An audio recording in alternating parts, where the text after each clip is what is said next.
Thank you, Chuck. Our first presenter tonight is going to be Jimmy DeYoung. And you're with, I already forgot, prophecytoday.com. I remember that part. Ministries.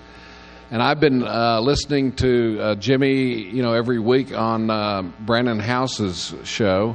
And I've learned a lot about this guy. He ran a radio station in New York. He ran for politics back before the moral majority ever got it going. And he, of course, has done all kinds of things like work with Day of Discovery, Young Life, and various other. Ran a radio station in New York City. New York City, a Christian radio station for many years. And has a deep love for Israel, and has lived in Israel for about a dozen years, and has a lot of information. So, Jimmy, come on. I'm looking forward to hearing you tonight. Thank you. As I get up here, where is the mic? Okay, Mike. Okay. Oh, thank you. As I get up here, I have to confess immediately. The entire 2 days, I've been listening to Chuck, and I felt like I was watching a public broadcast special where all the old groups come and sing, and you're supposed to support them somehow by buying their albums. I don't know. I'm sorry, Chuck. But the other thing, I did run a radio station in New York City because I got involved in radio and television when I was in the United States Air Force. Back in the 60s, went out of the Air Force, went to Florida State University, and became a disc jockey there in Tallahassee, Florida. And so some of those sounds, not necessarily the songs that Chuck's been singing, some of the sounds were prevalent at that time when I was a disc jockey. Well, what an interesting time for us to be here, always on Tuesday evening. I'm excited not only for the privilege and opportunity to be able to share with you some of the activities that are happening in this world that seem to give us indication that what God's Word says, that prophetic scenario laid out in the prophetic passages, are about to come to pass. But in addition to that, I look forward to the time of being able to hear the other men and then to interact with each and every one of you with the Q&A that follows afterwards. So this is no exception tonight. I'm really thrilled to be able to be here with you. I was excited about last night. I'm not sure if, that Ed Heinzen is going to be, as old as he is going to be able to continue on doing all that he does forever. But it was good that in his old age, where is Ed? In his old age, he was able to come and somebody propped him up there on the platform, and he was able to deliver a pretty powerful message. I liked his approach. I liked especially some of the things he had to say as it relates to what's bad and what's good. The bad things, when he started talking about the immorality that is running rampant. And he mentioned those things that were happening in our world, but I believe he should have also mentioned the things that are happening in the church and some of the activities that are unfolding in what they call Christian activity of some type that may be just about as bad as some of the things happening in the world, with the idea that they are putting in place sodomites. I don't use the word homosexual, I use the biblical word. Putting in place sodomites to lead in the church. I wish that indeed he would have expounded a bit more on some of that. And I was really excited to hear him talk about Rob Bell and the heresy that he has been perpetrating upon the world. I don't know if any of you saw the Bill O'Reilly program on Fox News a couple of weeks back when Franklin Graham was on there, and he was interviewing Franklin. And, I don't agree every time with everything Franklin does, but he is always on the spot, in your face with the gospel every single time he appears, no matter where he is. But I enjoyed hearing him respond to Bill O'Reilly's question about Rob Bell's book, Love Wins, and the heresy about no eternal hell. And he asked him, he said, Franklin, what do you think about that? Well, Franklin answered the question by saying, first of all, the book is heresy, and he is a heretic. Now, I like old Franklin, right? Bottom line, right there, you know. I did enjoy that very, very much, and I was excited to hear him make that statement. Of course, he has taken on the Islamic world as well, and I just believe he's probably pretty much in our camp, and I'm looking forward sometime. I have opportunity to preach at his home church there in Boone, North Carolina. He's always been out of town when I was there, but one of these days I hope to be able to spend a few moments with him. Never have met him. Look forward to being able to do that in the future.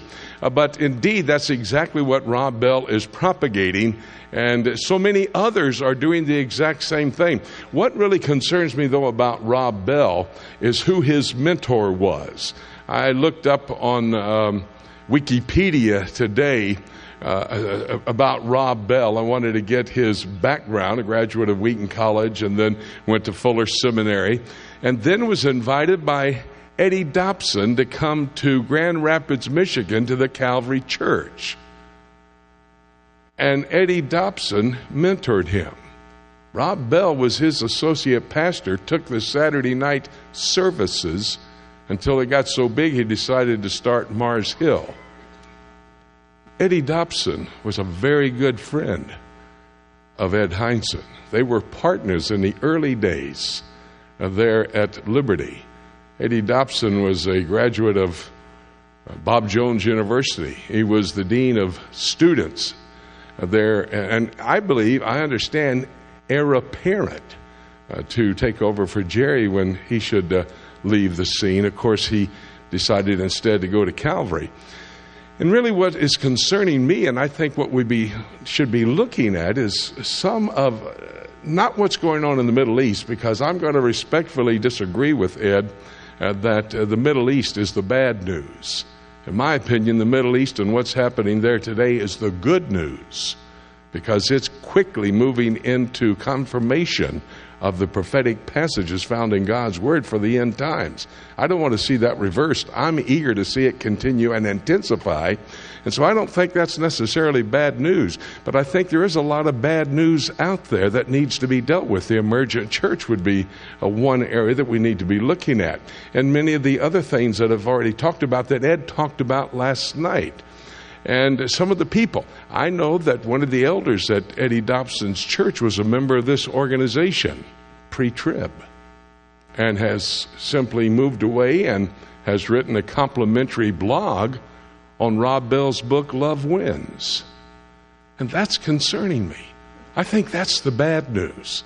I think the body of Christ is quickly, at rapid speed, moving away from what the Word of God has to say.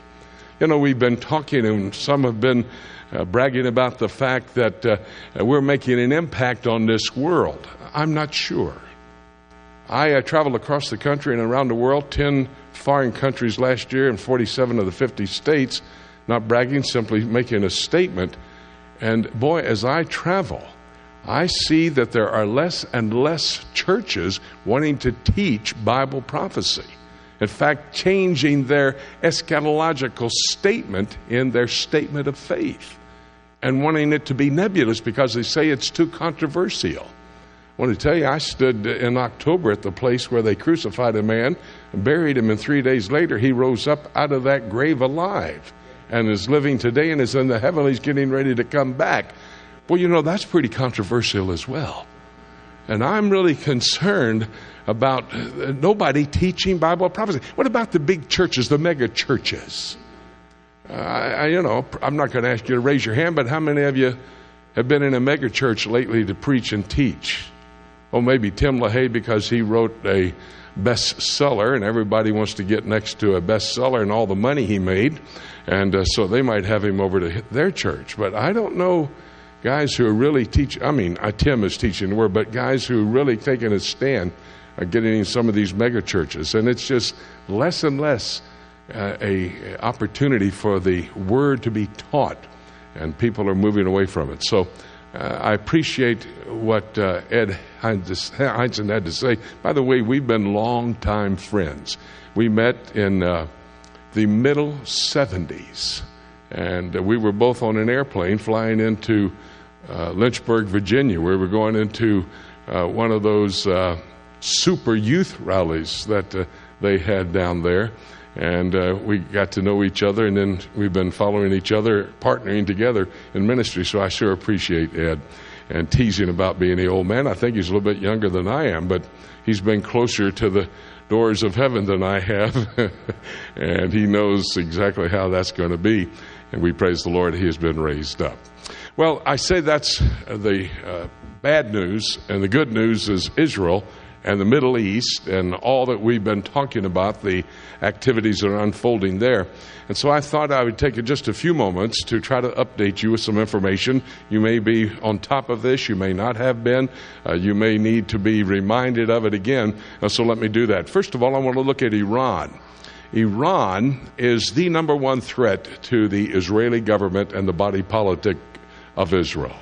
Prime Minister Netanyahu told me personally himself when we had an opportunity to interview him for the John Ankerberg program that there are two red lines that he is going to have to deal with Iran if they come past that point.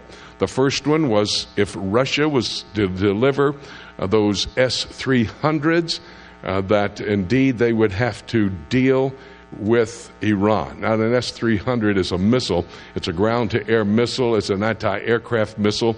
It would shut down the airspace over Iran if indeed they had those who were able to put them in position. And so he said that would be one red line. The other red line was going to be when his intelligence community said that there is a viable, absolute understanding that there is a weapon of mass destruction that can be put on as a warhead to one of those Shahab 3 missiles and reach any target in Israel itself. And he said when he knew that was the case, he was going to have to go in. Now, he's not quite as much concerned about the Shahab missile, about the S-300s now, because they have are able to receive some nuclear submarines from Germany. They're able to put those in the Persian Gulf and be able to carry out an attack, a preemptive attack on Israel without possibly having the F-16s to go in there. They have been doing naval exercises, the Israelis have. They have been doing air exercises. They are prepared.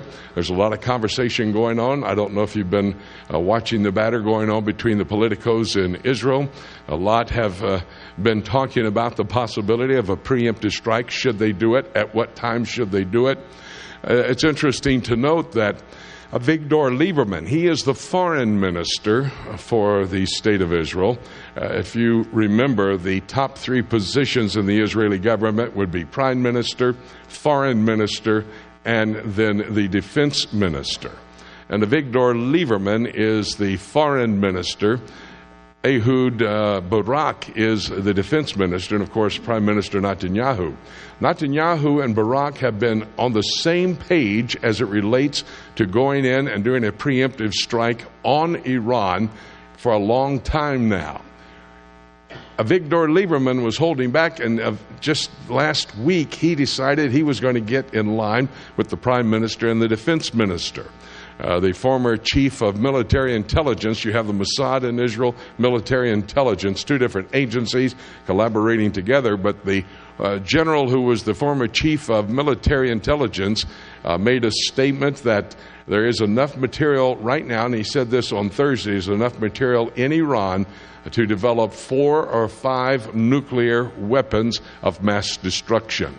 The President Chief of Staff for the Israeli Defense Force made the statement that we have 1 year to deal with this situation. What's so interesting to me today, and on my homepage of my website, prophecytoday.com, I have the article from the American Enterprise Institute. That's a conservative think tank, and the American Enterprise Institute, AEI, has said, and they have a report that's going to be released. They're going to give it to the government. I'm not sure if they were commissioned by the government or not to deal with it, but they say that indeed in 1 year there is going to be a nuclear weapon of mass destruction within the hands of the Ayatollahs and President Ahmadinejad in Iran. Now, this is not some Israeli think tank. This is a conservative think tank in Washington, D.C. And so that report is out, indicating there's about 1 year. With all the talk going on about a preemptive strike against Iran, the Ayatollah has moved everything into position to be prepared for war. Today, on the front page of the London Telegraph, a newspaper out of Great Britain, was an article that the Ayatollah has made a statement. We have prepared for a preemptive strike by Israel, the United States, or whoever may decide to try to come in and take our country out. They have moved their Shahab missiles, the Shahab 3, which is the long-range missile, long enough to hit any place in the Middle East at this point in time, and in particular Israel. They have moved them to secret locations. In addition to that, they have taken their Air Force and broken them up into small units, quick response units, if the country is attacked. The Revolutionary Guard has been prepared for going into Tel Aviv, and in fact the Ayatollah said that we will fight in the streets of Tel Aviv if there is a preemptive strike that is attack on us. We'll have to deal with that. They've said, the Ayatollah this last week said we'll put 150,000 missiles to every target all across Israel. They have dispatched, the Revolutionary Guard has dispatched 30,000 men in the Revolutionary Guard who have volunteered to be suicide bombers. They're going to come in through Syria into the Golden Heights and then spread out across Israel with the purpose of taking out the body politic of Israel. And so the Iranians are prepared. They're ready to deal with whatever may happen. There is no absolute evidence. If anybody tells you that indeed Israel is going to make a preemptive strike for sure and they give a date, you can know they're lying and lie about other things as well. Howbeit, there has been conversation that the Israeli government may give us a Christmas surprise. And that's the way they normally operate. They pick a time least expected to do something like attacking with a preemptive attack on the Iranian nuclear development program. And it's been suggested they might use Christmas Day to do that attack. But everything seems to be indicative of the fact that something is about to happen as it relates to Iran. Iran is the number one threat. There is no greater external threat for the Israeli people, according to the leadership of Israel, than Iran. And of course, with the radical rhetoric of Ahmadinejad, we're going to wipe you off the face of the earth, continually being spouted from his mouth at every opportunity he has, the Israelis have to be very aware of what's taking place and what could happen at any moment. It's an interesting, I was watching an interview on CNN last night. I'm not sure if you saw that. Her name is, she's new to CNN, Erin Burnett, I think, and front page or up front or something like that. She was in Dubai, and she was interviewing the sheikh, the Islamic leader of the area of Dubai. And he made a statement I thought very interesting. He said, if Iran ventures out and attacks Israel, Israel will wipe Iran off the face of the earth within 24 hours. Very interesting. Now, they turned the rhetoric the other direction. But I'm not sure if he was trying to send a signal to Ahmadinejad. He's right there on the coast of the Persian Gulf, and he is in a pretty precarious situation if he's going to be going after the Ayatollahs and President Ahmadinejad. But everything, as far as Iran is concerned, is looking as if it's ready to happen. Many people ask me, you probably get the same question as you're traveling and speaking across the country, will the Iranians have to face a preemptive attack against Israel? Will Israel do a preemptive attack to shut down their nuclear capabilities of trying to destroy the Jewish people? Again, Prime Minister Netanyahu said, never again are we going to allow anybody to put us in a position where we can be wiped off the face of the earth. We're not going to allow it to happen if the United States goes with us. And I don't know if you heard this either. This afternoon, there was a vote in the United States Senate, 100-0, to cut off any relationship with any of the banking systems in Iran. That passed the United States Senate 100-0. And the president stepped up and asked the senators to reject that. Go back and vote on it again. Soften it up a little bit. So, with these things happening, Israel is going to go one way or the other. They don't have to have the United States. They would like to have the United States. They would like to have the European Union. Catherine Ashton, who is the chief of foreign policy for the European Union, making similar statements. The only one that's really anywhere going and trying to tell Iran they better straighten up or it's going to be bad for them is President Sarkozy of France. And he last month made the statement, I think we're going to have to attack and deal with the Iranians before they get this nuclear weapon of mass destruction. But at the same time, Saudi Arabia is very much concerned about what's going on. They fear the fact that there could be a nuclear-powered, I'm talking about nuclear weapon-powered Iran. They have suggested they are going to purchase a nuclear weapons program themselves, and the nuclear race is going to expand now with the Saudis. They have the money. They can go to Pakistan. Pakistan is the only Islamic nation with a weapon of mass destruction, a nuclear weapon, and they could purchase it, set it up there in Saudi Arabia. The reports I'm getting from some of the sources we have in Israel is that Saudi Arabia would look the other way and possibly allow the Israeli Air Force to fly across their airspace. I don't know if you understand this or not, but with the U.S. troops pulling out of Iraq this month, in fact, within days, their airspace is going to be open as well for the Israelis to go across them. They're making moves right now to try to take control of their own airspace, but all of these things are unfolding. And so I believe probably the number one story, and I don't think it's bad news, I think it's good news, because Ezekiel chapter 38 verse 5 talks about it. Persia there in Ezekiel 38:5 was the name until 1936 of three nations today, Afghanistan, Pakistan, and Iran. And I think that we see on the horizon these peoples getting ready to do what the Bible says will happen. And again, it's very exciting for me to see this all unfolding. Second thing I want to bring to your attention would be the Egyptian elections.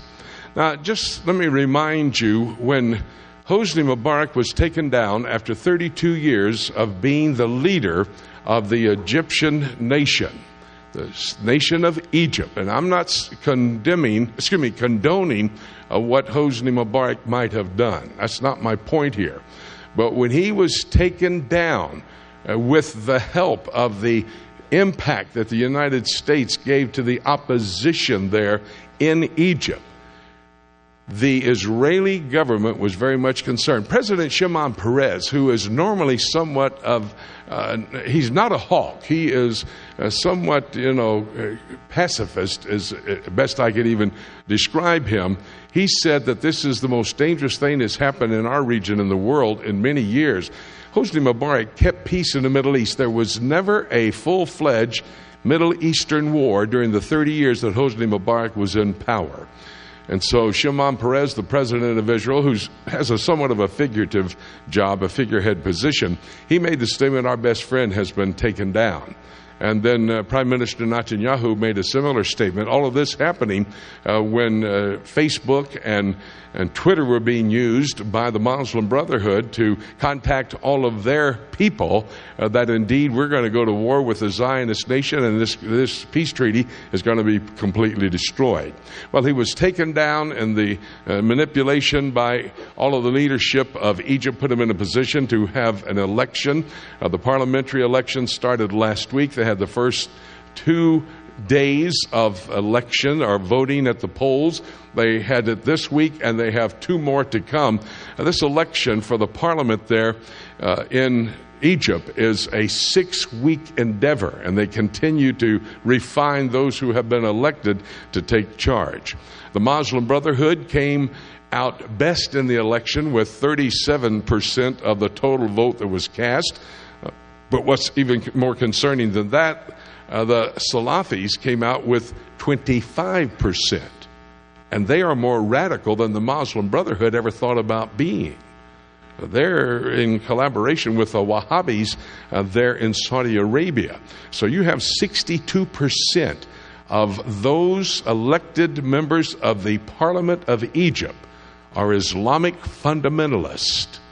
And they are working towards putting in place an Islamic republic similar to that of Iran, and even going farther beyond that.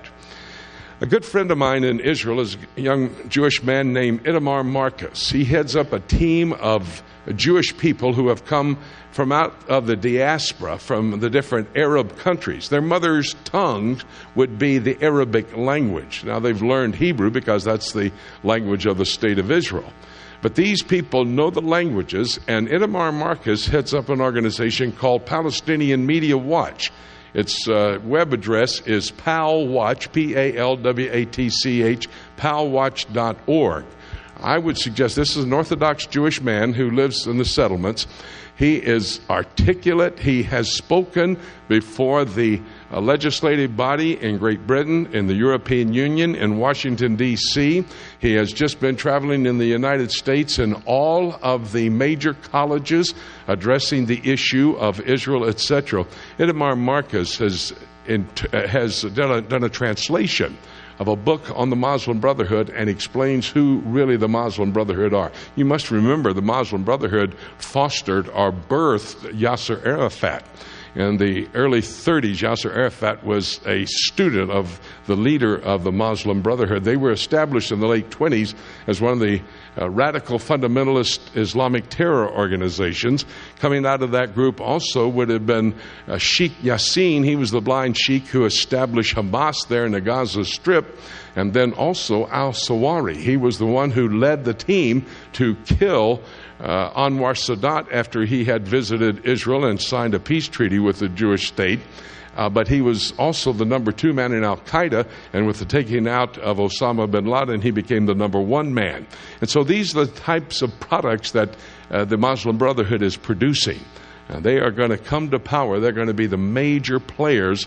It's been a military control right now in this temporary government that's set up in Egypt. But the Muslim Brotherhood is going to take that over very quickly, and they're going to be a radical element at the southern border of the state of Israel. By the way, there's an interesting passage over in the book of Daniel, Daniel chapter 11. I disagree with Dr. Pentecost in his commentary on Daniel chapter 11. I agree more with Rennie Showers of Friends of Israel, who has written a commentary on it as well. And when you look at Daniel 11, verses 40 to 43, you see in verse 40 the king of the north and the king of the south. I believe early on in chapter 11, starting in verses 5 through 20, you define the king of the north logistically, or where their location geographically is modern-day Syria. And the king of the south would be the location, the real estate for modern-day Egypt. And they're the first two. You see, you can't do Ezekiel 38 without bringing alongside the parallel passage of Daniel 11, verses 40 to 45, and I believe Psalm 83, because this is the entire list of the coalition of nations that will come against the state of Israel. And when you look at Daniel 11, the first two nations to make a move in that alignment of nations coming against Israel, as we often talk about, being that of the Ezekiel Gog-Magog battle, Daniel 11 says Syria and Egypt will make the first moves. Syria and Egypt. What about Syria? Bashar Assad fighting for his existence. You know, he comes out of a background. In 1982, his father, Hafez al-Assad, went into Hama, where all the fighting is going on, where the opposition is headquartered. He killed 10,000 Syrians. And then they took bulldozers and just shoved them in the ground and started building buildings on top of the dead bodies. And so that's the background Bashar Assad comes out of. And he has continually gone after this opposition. Over 4,000 people in the opposition have been killed. Now, I don't know exactly who the opposition is. I think we need to be concerned. But it is interesting to note that President Obama has not said one thing about Bashar Assad in an effort to try to take him out of office, as he did with Hosni Mubarak. And I don't understand what's going on as it relates to that. But Bashar Assad is a mean man. He's concerned about NATO doing an attack like they did on Libya. And so the other day he said, if NATO attacks us, we will move into the Golan Heights and attack Tel Aviv. We will take back the Golan Heights. Well, the rest of the world is against Bashar Assad. Even the Arab League is against Bashar Assad. But it seems like Vladimir Putin is not. Because this week he delivered S-300 ground-to-air anti-aircraft missiles. And he made the announcement that the Russian Navy, with aircraft carriers, warships, will dock in Syria in March of 2012. So if indeed Syria is the first one to make the move, and it's the battle of Gog and Magog, Russia is lining up, getting into position to help along that line. I believe this is all going to happen, of course, when there is peace. Ezekiel 38 verse 8 says, when the Jewish people are dwelling safely in the land, they're not dwelling safely in the land. Chapter 38 verse 11, you know this as well as I do, talks about a unwalled village. That's a military terminology. Ezekiel didn't know anything about F-16 marked for tanks, Apache helicopters. He only knew that the Jewish people protected themselves with a wall around the city. And so he said, when they let those walls down, and when will that happen? When the Antichrist appears, confirms that peace treaty, Daniel 9:27. And boy, that's on the horizon. That word there, confirm, doesn't mean sign, it means confirm. And there's 3 peace treaties already on the table, and everything is ready for that to be confirmed. The quartet's been in there. Tony Blair's been very active, trying to bring a coexistence between the Israelis and the Palestinians, and I'm not even going to take the time to talk about that situation, but that's as hot as a firecracker as well. What I've just mentioned to you, in essence, is what I've discerned from the book of Ezekiel gives the 4 major trends that will lead up to the second coming of Jesus Christ. Now, these are things that will happen, major trends. Basically, after the rapture, they could begin before the rapture and lead up to the second coming of Jesus Christ. The first one is aliyah, and that's the Hebrew word for immigration today. Jews, it literally means going up to Jerusalem, but Jews making their way into Israel, and we know that's the case. Tommy mentioned it a few moments ago. The second one, oh, by the way, that would be Ezekiel chapter 37, but in addition to chapter 37, chapter 34. Notice chapter 34 sometime in Ezekiel, 18 times, the Lord says, I will do something. He said, I will find my people wherever they've been scattered. I will bring them into the land I promised to give them. I will feed them like a good shepherd feeds his flock. I will, I will, I will. If he says it one time, I believe it. He says it 18 times, we better be paying attention. Chapter 36 talks 35 times about the land, which is going to be 10 times what they have today in the millennial kingdom. But he says, I'm going to do this not because these people are Jewish. Chapter 36, verse 22, because of my holy name's sake. I'm going to have to do this. And so they're in the land. Chapter 38 and 39, of course, the alignment of the nations. We've talked about that, giving you some information along that line. Chapters 40 to 46, 202 verses, detailed information about a temple. After the return of Christ, Zechariah 6:12, the Messiah, the branch of, builds the temple. He rules and reigns from that temple, and the details, and by the way, Randy's going to be speaking tonight. He has just completed a brand new book entitled Ro's Guide to the Temple. I was looking at the PDF today. It is fantastic. I would just recommend you try to find out how you can get a copy of it.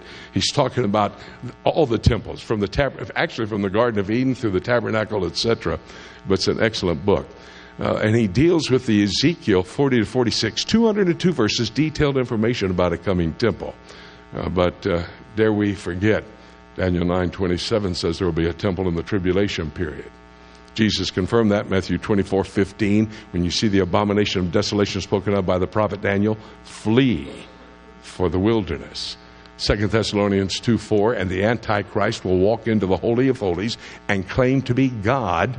Exactly what Isaiah 14, God's, when Satan rebelled, he heard Lucifer say, I will be worshipped in Jerusalem. And of course, Revelation 11:1, the temple will be there. In light of that tribulation temple, 20 years ago, I did a documentary entitled Ready to Rebuild. Randy and Tommy wrote a book, Ready to Rebuild. they allowed me, I didn't steal it, I got permission, they allowed me to entitle my video Ready to Rebuild. I had to pay them off. I put them both on the video. And we were able to produce this documentary 20 years ago. We've sold somewhere over 100,000 of them over these last 20 years. It's been amazing to see the interest in it. Well, just recently we decided we have to update it. And so our son, his mother and I did the documentary 20 years ago, Ready to Rebuild. Along comes your children, and they think that they can outdo you. And I know they can. That's what's exciting to me. But our son, Jim. Jim, are you in here right now, buddy? Stand up. Wave your hand wherever you are. There he is, right there in the back. He worked long with the Day of Discovery television production team. He's worked along with the John Ankerberg production team, and he's just produced his video entitled Ready to Rebuild, Revisited. And he takes some of the documentation we had from 20 years ago, integrates it into his new stuff, and I don't know if there was any pressure on him or not, but he did the production, and he asked his dad to do the teaching. So glory to God. I was able to do the teaching, and we were able to get up onto the Temple Mount with a commercial camera. I don't know how in the world we did it. We went over there. We weren't trying to use subterfuge. They let us go through. We got up there. I did my teaching right in front of the Dome of the Rock and all over the Temple Mount area. It is unbelievable what the Lord allowed us to do. We have some documentation on this DVD that shows the latest information. The president of the Sanhedrin, a man named Rabbi Nachman Kahana, who has his garment, the first priestly garment ever made, because he's been selected to be the high priest, hanging in his closet, ready to put on and report to the Temple Mount. We talked with the man who headed up the Temple Institute, the people involved, Yehuda Glick. He told us the importance of the Temple Institute and what they're doing. And then he made a very interesting statement about the Garden of Eden and the Temple Mount. He said they're the same. And then I got a comment from Chaim Richman, who's the expert on the red heifer, and he confirmed that that is correct. And he said all Jewish scholarship believes that. You Christians are just the Johnny-come-latelys thinking it's over there in Iraq someplace. But Chaim Richman also is the man I met in Canton, Mississippi, where he approved 4 red heifers. There's been a lot of debate as to if they're red heifers or not. We've got Chaim Richman making the statement, we have 1 red heifer for sure in Israel right now, possibly 4 ready to be used when they're going to rebuild the temple. We go on and on with some of these things. The title of it is Ready to Rebuild, Revisited. We have several on the table out there. If you're interested after the program, you might want to stop by and see Judy. We're going to give, it's normally $25 a piece. We're going to give a 40% discount tonight, so if you're interested, you can pick it up for $15. But I know you may not have the money. I'm going to give you something. This is Christmas season, so it's not a big book of any type, but Jim and I produced an hour-and-a-half radio broadcast, and every single personality on our DVD, Ready to Rebuild, Revisited, all of them making the exact same statements I've talked about, are on this radio broadcast. This is an hour-and-a-half CD. It's going to be at the table. You go by and you pick up one. It's absolutely free. If you'd like to have it, whether you buy or not, you can pick it up. And you'll have then the documentation of what these men have to say. Don't have to listen to me. You can hear them. And this one final little note. I want to thank Mark Bailey for doing the devotional this morning, because he really set me up nicely. Last year, I came in and we were getting ready to come into the banquet, and old Mark walked up behind me and hit me in the back. He said, "Hey, DeYoung, you're a dog." I said, "What are you talking about, man?" He said, the other day was reading the scriptures in Micah, and I found out about a place called Migdal Adar. So he said, I thought I would Google it and see if anybody else had done anything. And when I Googled it, I saw your video at Migdal Adar. So I just happened to have in the car a production on that from what we did on Day of Discovery, Migdal Adar. We reenact on this DVD, Bethlehem Beyond the Christmas Story, the wrapping of the lamb, as he was talking about this morning in the swaddling clothes. We had a 2-day, we couldn't get a brand newborn lamb, a 2-day-old lamb, and a shepherd wrapped it. Then I step onto the set and I teach. We go to the location where Migdal Adar is, and I just got to give this endorsement, and then I'll sit down. My endorsement comes from my granddaughter, Abby. Jim and his 2 daughters and his dear wife came down to visit us. I was in Scurry, Texas over the weekend, and they, after the service on Sunday, had to go back to San Antonio where they lived. Well, Jim picked up one of these Bethlehem things, and I've been telling everybody it's great to get something great for your grandbabies. And on the way back, she was watching it, and Jimmy said that she never took her eyes off of the lamb being wrapped. What a unique way to teach our children. Anyway, this is all a part of letting me just give you a little bit of a spiel about some of the materials. I mean, Ed Heinzen went for 15 minutes on his stuff last night. So if he can do it, I guess I can take at least a minute and a half. And if indeed there's anything out there that we could assist you with, we'd love to do it. Our website is prophecytoday.com. We update it on a daily basis with all the information I've been talking about. Many of the things that I said are available are right there. Thank you so very much for coming, for participating for these last 20 years. Tommy, thank you, buddy, for being the executive director and making this happen. And though I'm not a Hal Lindsey, I'm sure glad I'm here on Tuesday night to speak. God bless you. Keep looking up. Jesus is coming. Thank you. The speaker is Bill Koenig, who is a White House correspondent, one of the few Christians there that covers all of that. And Bill works really hard to follow what's happening in the White House and also in the Middle East as well. He's made a number of trips to Israel each year and is very much up on the national scene. So he's going to come at this time and tell us about how people can get on your email list and everything.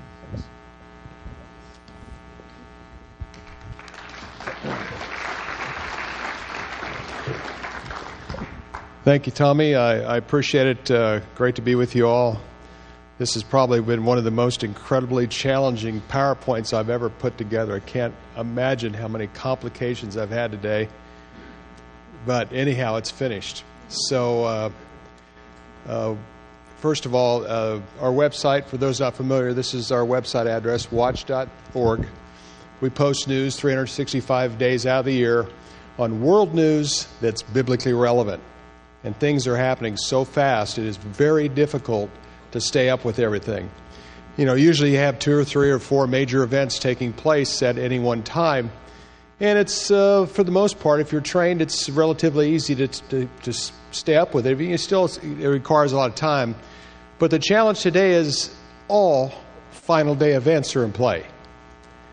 The 10 or 12 major events, Iran, Russia, Syria, one world financial order, one world political order, interfaith movement, and most important is the time clock, the nation of Israel, God's time clock. So it's incredibly challenging. Each one of these issues are more complicated than normal. They're more fluid than normal. They're moving faster than normal. Plus, they're interrelated. And I have numerous friends, as well as friends here at the conference. We stay in touch with each other. And I think we're all in just absolute awe in how fast things are unraveling in the Middle East. And I've been watching this for 16 years, and I've never seen anything quite like this. But we're blessed to have the internet because we have the opportunity to monitor the major news organizations from around the world, along with stay in touch with our contacts that we have on the ground throughout Europe, in the Middle East, in Israel, and also here in the United States. So as I say frequently now, we're blessed to be living in the most exciting time in biblical history, and we're also blessed to be that tiny, tiny little part of the church that understands the biblical significance of the time and the fact that Genesis to Revelation is playing out as written. The inerrant Word of God. This is a picture of our website, daily postings, as I mentioned. This is what goes out every Friday by email. This is a summary of what I have in my news report that week. It's usually about 14, 15 pages each week of what happened that week that was biblically relevant, with commentary. And it does a really good job of keeping people up to date on what's going on. It's subscription-based. It's $1 a week, 6-month subscription or 12-month subscription. This is my book that I've had out for quite a few years, and it's still selling extremely well. It focuses on the consequences of what happens when the United States, or even the international community, when they apply pressure to Israel, the major catastrophic events that take place. I also document what's happened to every Middle East leader that's attempted to conquer or divide the land of Israel. And I can tell you, for these really bold guys like Erdogan and Ahmadinejad and Nasrallah and Assad, and even to a lesser extent Mubarak, they're not going to have a pretty ending, based on about 8 previous Middle East leaders over the last 30, 40 years that have attempted to divide that land. There's been a lot of catastrophic deaths, there's been untimely deaths, and these are consequences. And these Middle East leaders will be dealt with in a very unique way. I've presented the book to over 100 of our leaders now, with the Obama administration, the Vice President, top White House staff, senators and congressmen, top media members, top think tank officials, Christian leaders. And in the last couple of weeks, I had a chance to meet and talk to Gilad Sharon, Ariel Sharon's son, at a bookstore in North Washington, D.C. Gilad is the one that came up with the disengagement plan, supposedly for his father. He's also written a book about his father. It's a very large book. Gilad is a very nice guy, but I had the chance to give him a book, my book, and there's one chapter in there that talks about the parallels between Rabin and his father's political endings. It was very respectful, but I showed some very interesting parallels between both of their political endings. And also Prince Turki Al-Faisal.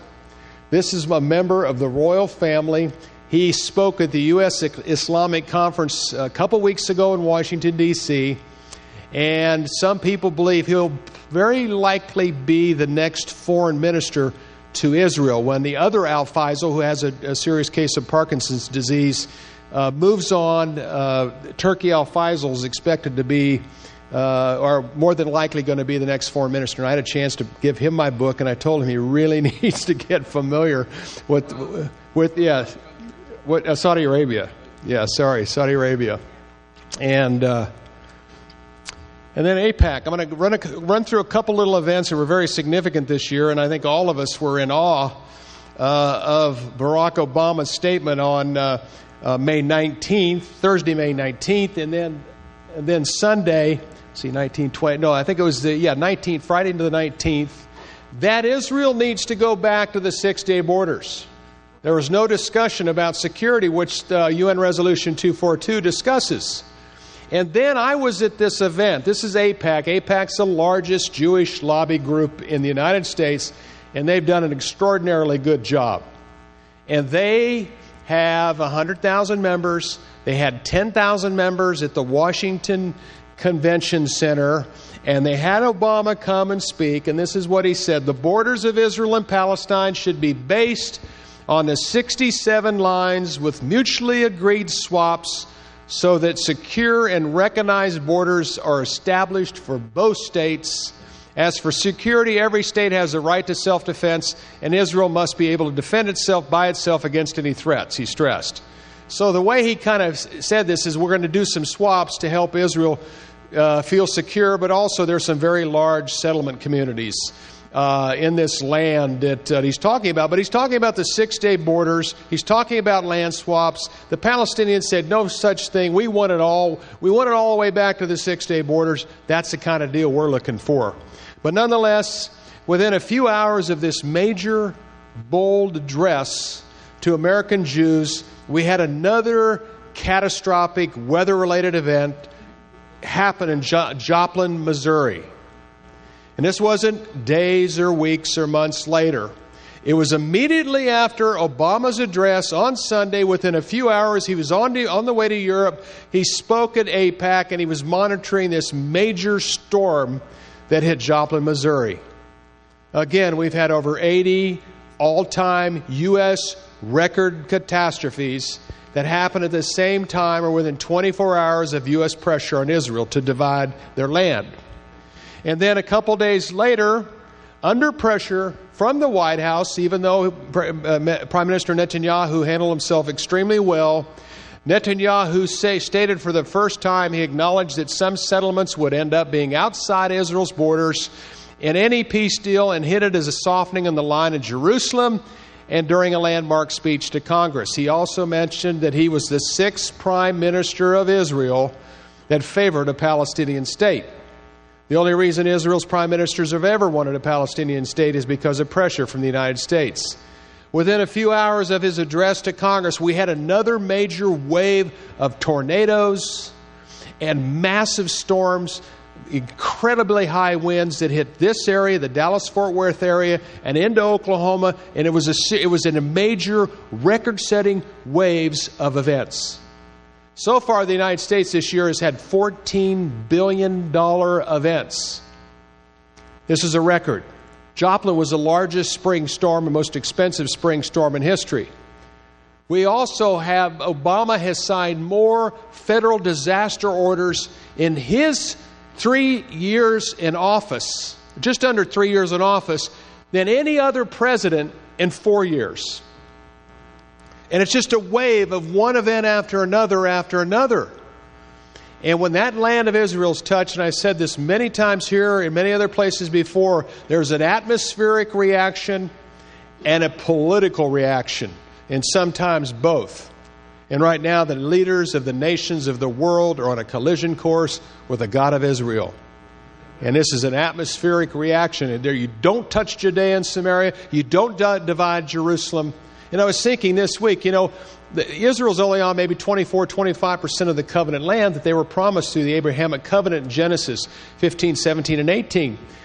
When you think about it, but the focus right now of the world is on Judea and Samaria. Not any other of that land. And that's the biblical heart. That's the heart of Israel. That's the heart of the promised land. That's the heart of the Holy Land. And the city of Jerusalem, we all know about Israel's history with that city. Don't touch the land. Don't touch it. But we also know there will eventually, according to Joel 3:2, there will eventually be major consequences. And also Zechariah 12 through 14 also talks about enormous consequences. When the nations will attempt to, Zechariah 12:3 talks about Jerusalem becoming that burdensome stone. Zechariah 12:9, when the nations, the military, will come against Israel and be defeated. I'm going to go through a couple things. I'm going to fill in a few things that Jimmy didn't mention today. He covered a lot of really important things. I'm going to add a couple things, and then I'm going to go into some other areas of the Middle East, because the biggest play and one of the most important things facing our country in the next 12 months, up to the presidential election in 2012, is what is happening in the Middle East. The area is on fire. Economic boom in Israel. Economy 3-4%, continually doing well. Great central banker in Stanley Fischer. Israel's really blessed to have him as their lead banker. 120 trillion cubic feet of gas in the Leviathan field, according to the U.S. Department of Energy.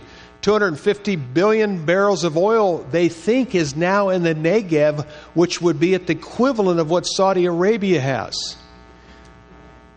As far as the natural gas, Russia sent their top natural gas experts into Israel and told them they would like to develop the Russian natural gas oil fields. And they also talk about bringing a pipeline from Ashkelon to Eilat and into some of their very large customers in other parts of Asia and other parts of the world.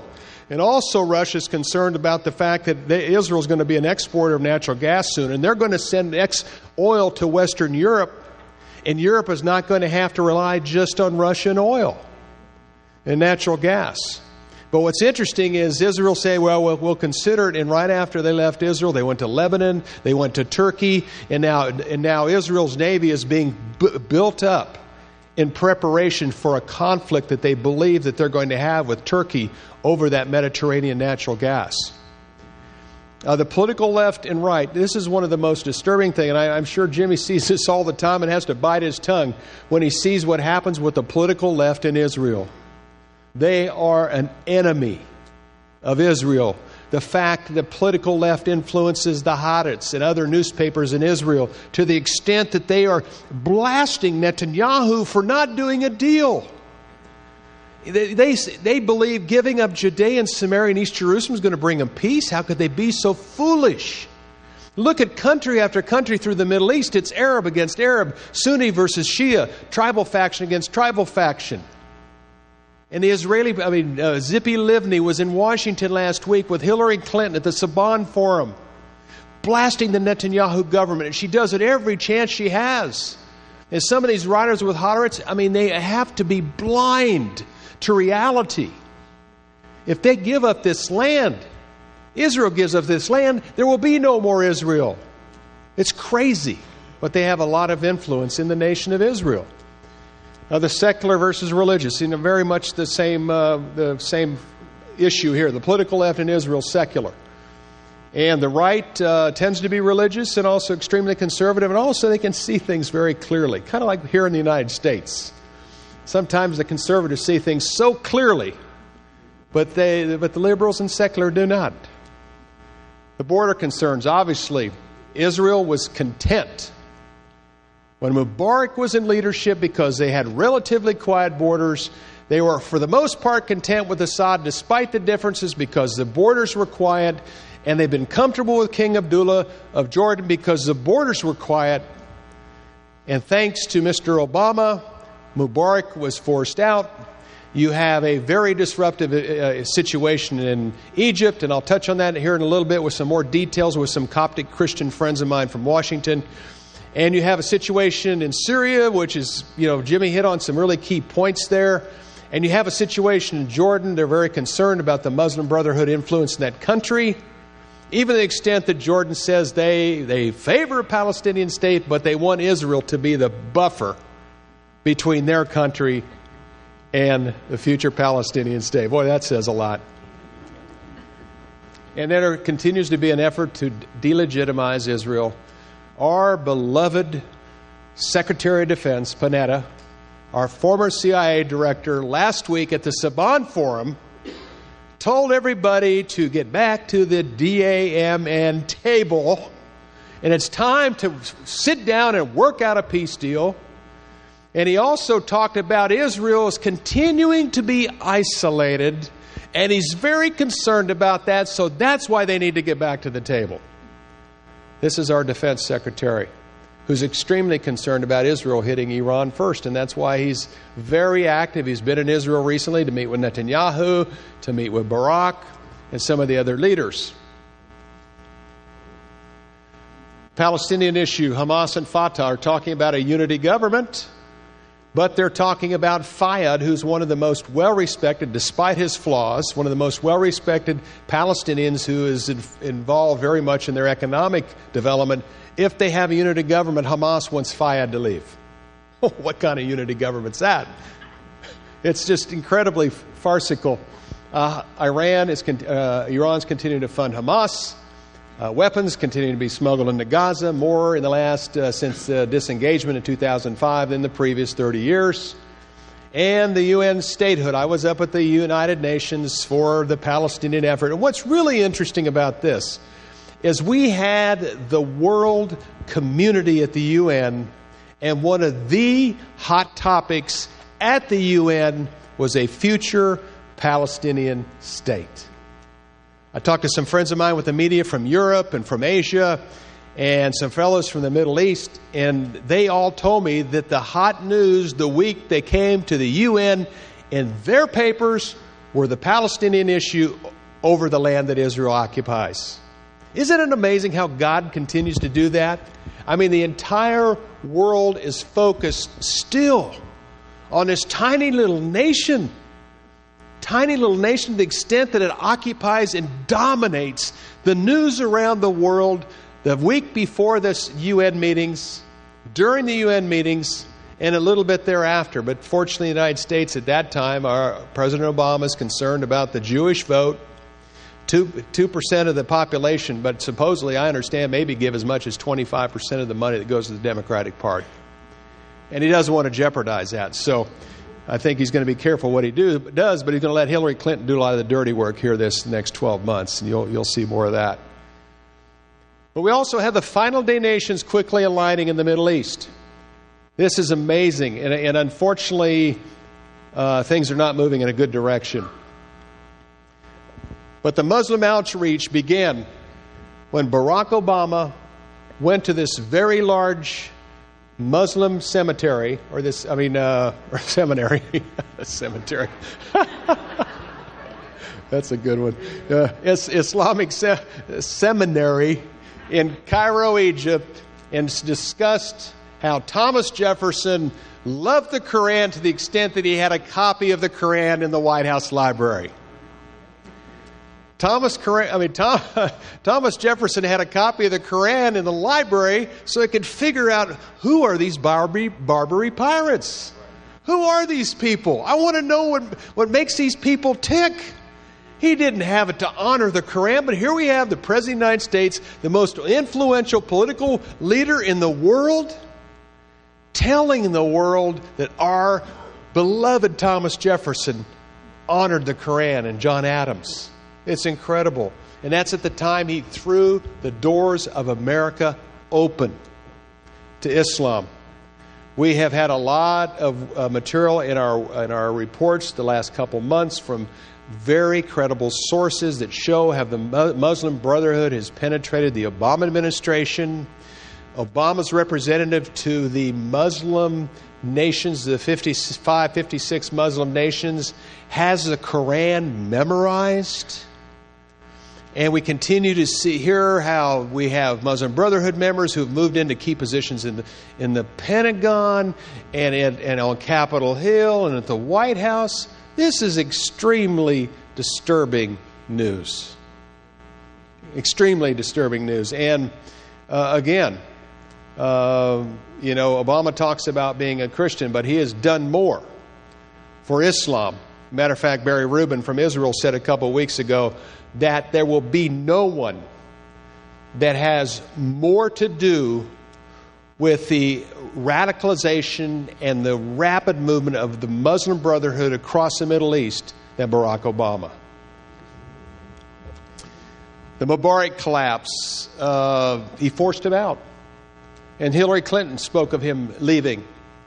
Saudi Arabia is furious. King Abdullah is very furious. I go to a lot of think tanks in Washington, D.C., and they said our relationships with the Saudis, who have a lot of issues, but also they're a very important player in the Middle East, has never been as bad a shape as it is right now.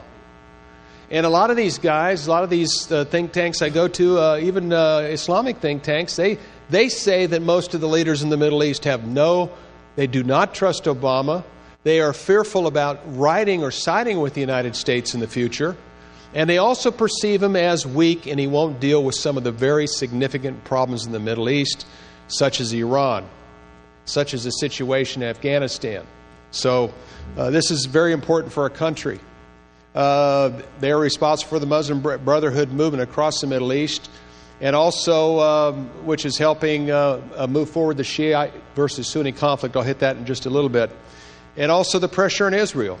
Hillary Clinton is the one that from the beginning believed that all settlement construction in Israel must be stopped, including all construction in the city of Jerusalem.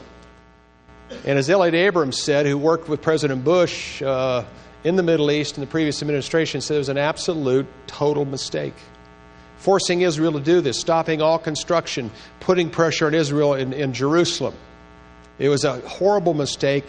And in a lot of ways, when you look at it, it's a mistake, but in some ways it's really been beneficial to Israel because it halted the peace process fairly rapidly after all of these things failed. Israel always offers very generous packages to the Palestinians, but they don't accept them. and they never miss an opportunity to miss an opportunity. That's the saying there in Israel, and they've done a great job of that. But also the Iran problem continues to be a very significant one. I'll go through these countries really quick. We're watching very closely what's happening in Pakistan. According to one of the recent studies, Pakistan is the Pakistan is one of the top most corrupt countries in the world. We have given over $5 billion in U.S. aid to the Musharraf government. Unfortunately, most of that money didn't get to its intended sources, Pakistan's military. It went to paying off a lot of people to keep Musharraf alive. It's the terror capital of the world. That's a big concern of ours. We have a lot of problems with Pakistan right now, and it's a terror capital of the world. Many terrorist camps that are training terrorists that are going to be spread to other parts of the world are going to come out of Pakistan. Al-Qaeda is a player there. Taliban is there. We have a tremendous amount of Christian persecution. There was a high official. There was a Christian that came to the State Department in Washington, D.C., told the State Department, I need cover. I'm going to be assassinated. This blasphemy law, anybody that accepts any other religion in Pakistan is a target. And this gentleman said he's going to be assassinated, and sure enough, after a couple of weeks after he got home, the highest level, one of the highest people in the Pakistani government who's Christian was assassinated. They have 120 nukes, great concern to the United States. They are helping Iran develop its nuclear missile program. We provide them $2 billion in annual aid, military aid, and personal aid. I think that's what our latest figure is, $2 billion. We've given them $5 billion plus, but I think the last figure that we're talking about right now is $2 billion. There's a lot of people in Washington who like to say, no, we don't want to give you anything and get the heck out of Pakistan, but we're real concerned about those 120 nukes. And we're also real concerned about those terror camps there. So our relationship with Pakistan right now is very, very tenuous. This recent attack, NATO attack, U.S. NATO attack that killed military members of Pakistan has really affected our relationship there. And Pakistan is very important for our supply routes to Afghanistan, and those have been greatly impacted by this recent attack. Afghanistan, 1,682 casualties, 2,309 U.S. and NATO people injured. It's a $427 billion war. Afghanistan is the second most corrupt nation in the world. And a majority of their gross domestic product, which is in the 15 to 20 billion range, I think that's where it is right now, is from heroin poppies, the development of poppies for heroin production. Double-minded government. They're our friends one day, they bash us the next. The Taliban, according to some of our military leaders who are very sad about moving out of parts of Afghanistan where they really believe they could be successful, are very concerned. The Taliban is moving. Right when we move out, the Taliban moves in strength and force. We have 100,000 U.S. troops there. We'll have 10,000 coming home at the end of the year. 23,000 plus will be removed next summer. The bottom line from the military circles in Washington is we are not serious about Afghanistan, so there's a lot of reluctance by anybody in Afghanistan to side with America, because once they do and we leave, they're targets, like what happened in Fallujah in Iraq. They became sitting ducks, and a lot of Iraqis that stood with us during the surge were killed. Iran, nuclear weapon development, committed.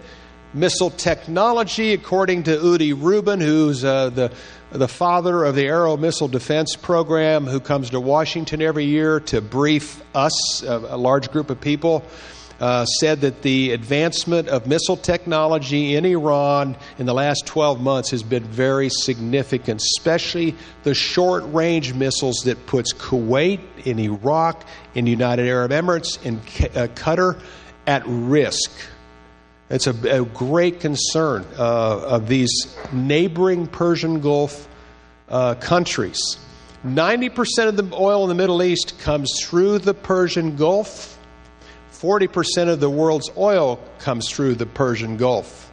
A lot of the Washington think tanks are doing all the studies, the cause and effects of an Iranian attack on Iran's nukes.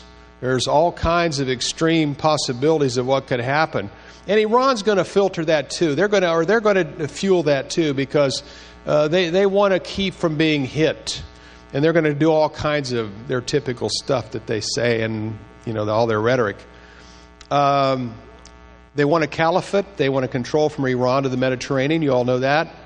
They're moving into a position of influence, great influence in Iraq. They brokered the political differences with the al-Maliki government. Al-Maliki is a Shiite. Al-Sadr is back from 4 years of study back into Basra. He's a major force inside of Iraq. I talked to a journalist the other day who said that there are areas near Basra where a lot of the oil is, that the language in the public square is Farsi, not Arabic. And another friend of mine with Arab News who works at the White House, her uncle was a former general in the Iraqi army, and they are petrified at the movement of Iran and are very concerned about the very clever, strategic, and patient move of Iran into some positions of key influence. Despite the dislike of Iran in Iraq, they have a lot. There's bad blood there because of the Shiite Sunni thing. But we have to remember also Iraq is a Shiite majority, and a lot of the Shia are really mad at Sunnis because a lot of Shiites were killed under Saddam Hussein. But you'll see where Iran is ending up where the oil is. They're moving into the key oil area of Iraq, which is Basra. In Saudi Arabia, there's 2 million Shia that live where a majority of Saudi Arabia's oil refineries are. There's only maybe 10, 12, 15% of all of Saudi Arabia that's Shiite, but they live around the oil.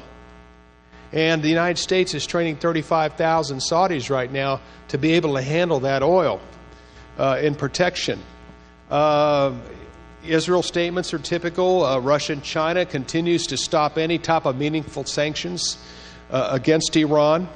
As Joel Rosenberg would say, and he's been saying it a lot lately, and I appreciate the fact that we need to call the situation in Iran for what it is. We have an apocalyptic death cult that's attempting to do some very serious things. And I go to a lot of the think tanks, and they don't talk about the apocalyptic commitment. Occasionally they do bring it up. They use the typical Washington think tank. Let's figure out how to fix this. It never gets any better. But the biggest problem, as Joel said, he's correct, is this apocalyptic.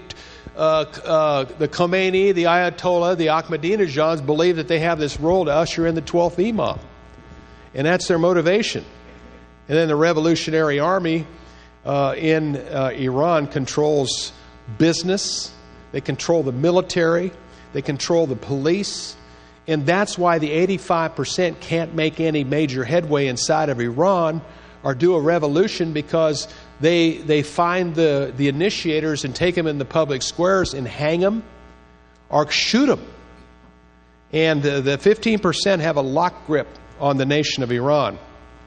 But it's also interesting is, we've hearing a lot lately about Israel's desire to take care of some of the big problems they're having. Well, the top nuclear scientists in Iran have been assassinated, most of them. 5 Russian nuclear scientists were killed in June in an aircraft crash, in a jet crash in Russia. And what was interesting is said it looked like there was no apparent error. It just happened. That's what the Russians said, that it didn't look like anything suspicious. But these were 5 Russian nuclear scientists that died in a jet crash in Russia that were all involved in the development of Iran's nuclear weapon program. The top drone expert was killed. The Stuxnet virus, which was supposedly, according to the New York Times, an Israeli-U.S. joint venture, was put into through a USB port or a flash drive port in Iran that got into the computer system that it infected 30,000 computers. This was an inside job. It didn't come over the internet. It went into a USB port through a flash drive and contaminated the system. Well, they've got a new virus now. It's called the Dookie. And this is a very interesting, it's a byproduct of Stuxnet. But what's interesting about this virus, it gathers data to make future computer attacks possible. It reads what the computers do, so our maybe Israel and U.S. experts know how to counter that. And it also has to do with their nuclear program.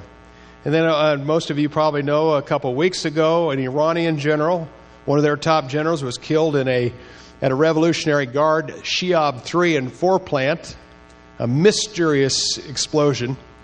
And then there was another mysterious explosion at a nuclear facility last week. New York Times had a picture of that. There wasn't much left. Israel's, I think something's taking place already. Everybody's worried about an inside job, but I tell you, it's not a safe job to have if you're working for Iran's nuclear weapon program. But the big thing, as Uzi Rubin said, is Iran's ballistic missile advancement. The Shiab 3 and 4, supposedly this explosion will set that back a bit. I don't know how much. But they are incredibly committed. As Jimmy said, Iran might already have enough to do 3 or 4 bombs, but they need a delivery system, and that's why the missile development program is so important. Iraq, we had 4,475 troops. We had 30,500 that were injured. We had spent $804 billion. That is expected to climb to $3 trillion when you factor in the cost of treating our injured soldiers. Iraq is the 4th most corrupt country in the world. I went to a briefing in Washington by one of the Iraqi journalists, and he said, you cannot believe the corruption in that country. There was $25 billion spent to increase the energy and electricity in Iraq. It's still incredibly bad. They have power outages at key times of the year and during the hot summers. We have spent almost $1 trillion in Iraq, and we're talking about tens of billions of dollars that were stolen, sent away, put away. I mean, it's just hard for us to comprehend the kind of numbers of money that was stolen inside of Iraq by many key leaders. So the places where the United States has invested military men and women's lives and their future lives, 30,000 plus injured, and $1 trillion is the 2nd and 4th most corrupt nations in the world. Not a good investment. We know it was a mistake, but we also understand that these are accelerating final day events. So that's the significance in terms of how it's accelerating final day events in the Middle East. U.S. troop departure, we're going to be out of there completely by the end of the year. We'll leave a few people behind. John McCain and Senator Graham and a few others were furious at Barack Obama because he made a feeble attempt to keep us in. He only talked to the Prime Minister of Iraq twice this year, and that was to discuss about us leaving. There was no negotiations. We really should keep about 10,000 troops there. Then it finally got down to 2,500 to 3,000, and Pentagon says, no way, we're not going to do that. That's putting our troops in harm's way. They're coming home. And I talked to a key general who worked in Iraq. His son's been in 5 tours of duty, one son in Iraq and 3 tours of duty in Afghanistan. And he said with the attitude, he's a retired general, told me this a couple of weeks ago in New York, that we need to get out of Afghanistan as soon as possible because he says we're not committed to that war. And if we're not committed, we need to get the heck out of there. Because we're not, and how do you fight a war? As a military member, you're in a place where you have your commander-in-chief is not committed to a war. I mean, what are you there for? So that's going to be a big issue. But I was talking to Ken Pollack the other day. He is the head of the Saban Forum at Brookings Institute. And Ken said that, I was asking about the Iran, and he just got back from there. And he said he is much more concerned about a civil war inside of Iraq between the Shiite and Sunnis, and he said that could happen at any time. It's really pretty intense there right now. And then we'll have our 47,000 troops, as I mentioned, gone by the year end, and Russia and China are going to make a lot of money in the oil business in Iraq, as well as the British and French and other oil companies.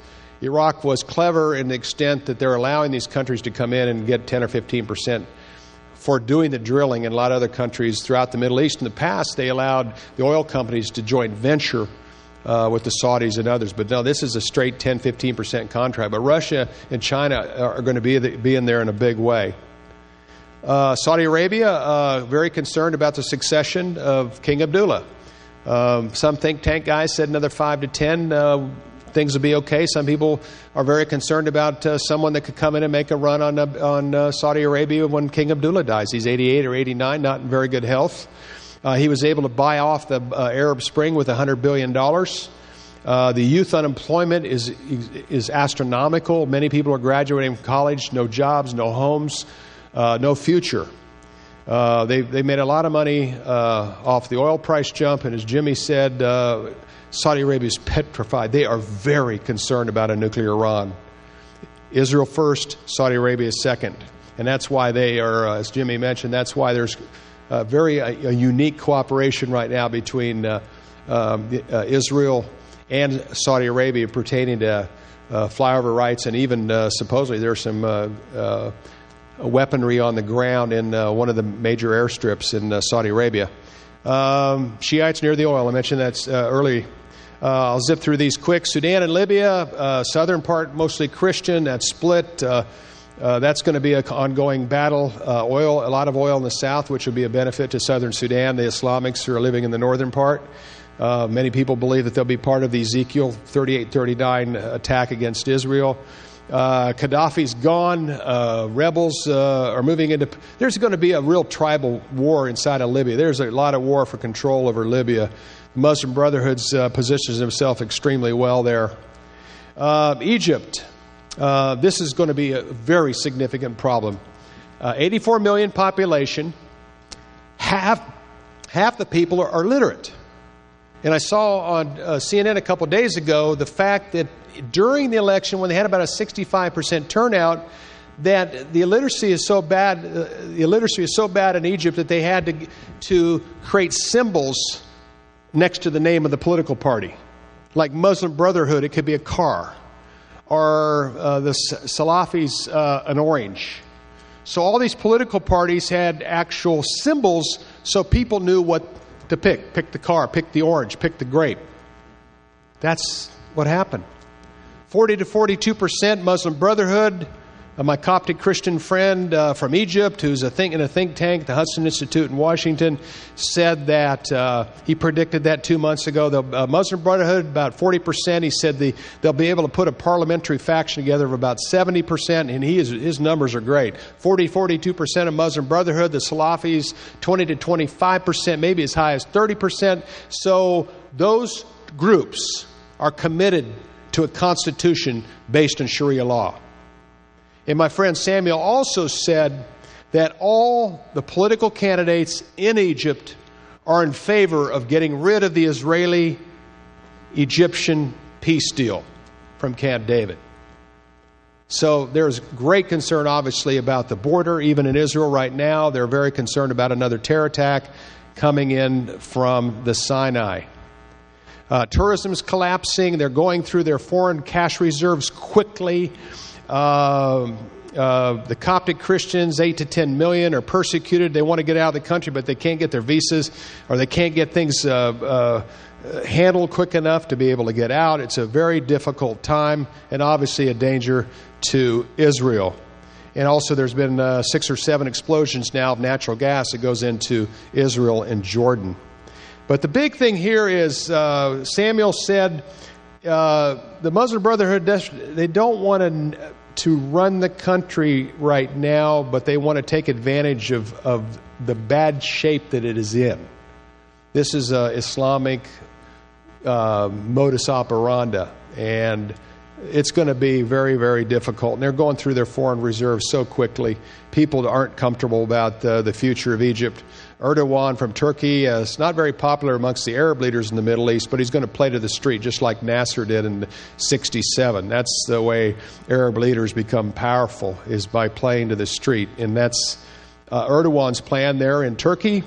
Islamist in control. The relationship that Israel used to have with the Turks is they used to do a lot of military maneuvers together. That's over. Major generals in Turkey resigned recently. The relations strained. The flotilla incident is a mess. Israel should never apologize. Russian relations have improved, and influence in Egypt, as I mentioned.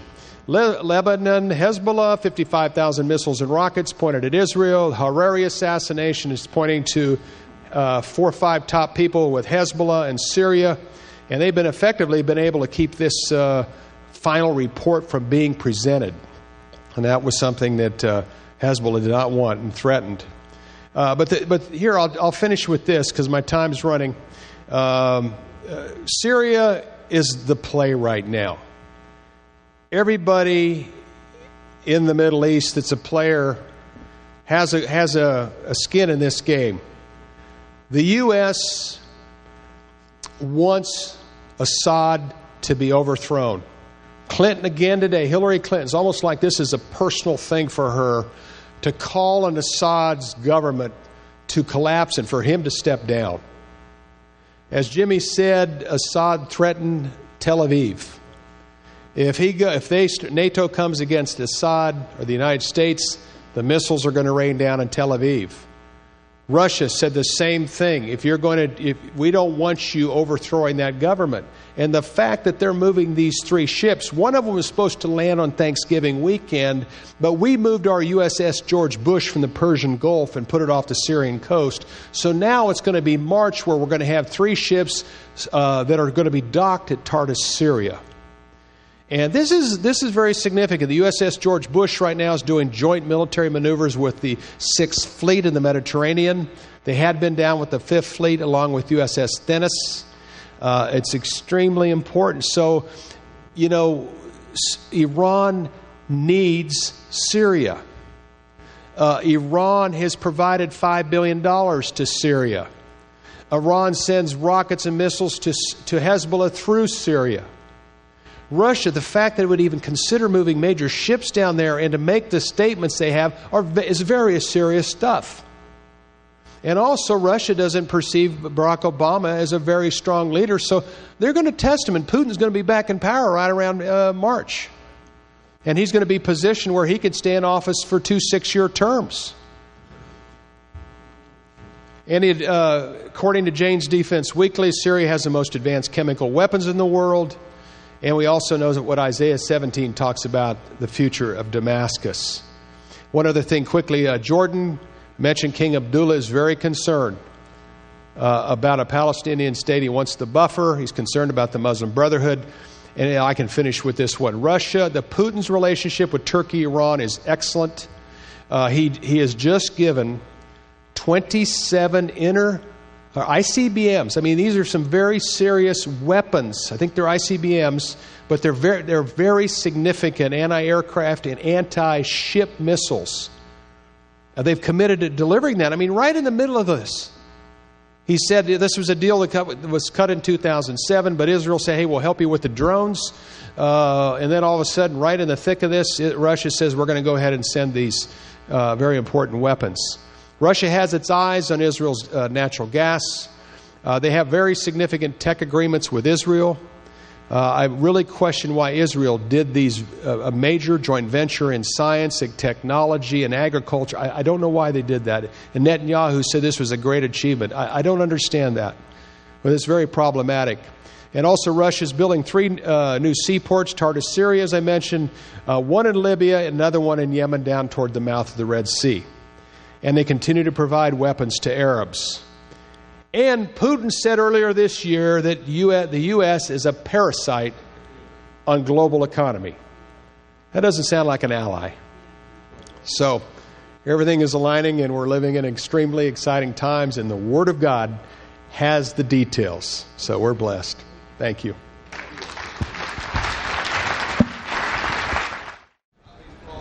Okay, if you would like to ask a question, come up to these two microphones right there, and you can ask your questions.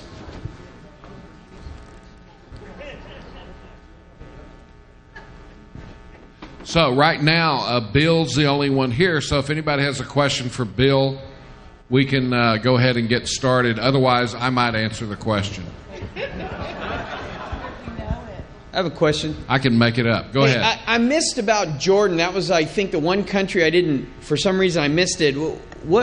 I always thought that they kind of had somewhat friendly ties, the way that they were trying to help them with their agriculture on the other side of the Jordan and things like that. Where do they stand in all this? Israel's had really good relationships with King Hussein and King Abdullah. And matter of fact, King Hussein was really coaxed into becoming part of the group that came against Israel in the Six-Day War. They didn't want to. They really were very reluctant to do that. And throughout the years, they had a decent relationship, and Israel never really worried about that border.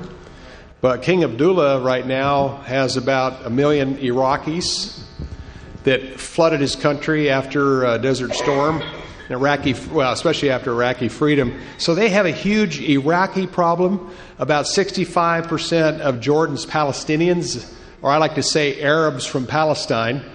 King Abdullah's wife is Palestinian. But they're very concerned right now about the Muslim Brotherhood movement inside of Jordan and whether he can stay in position.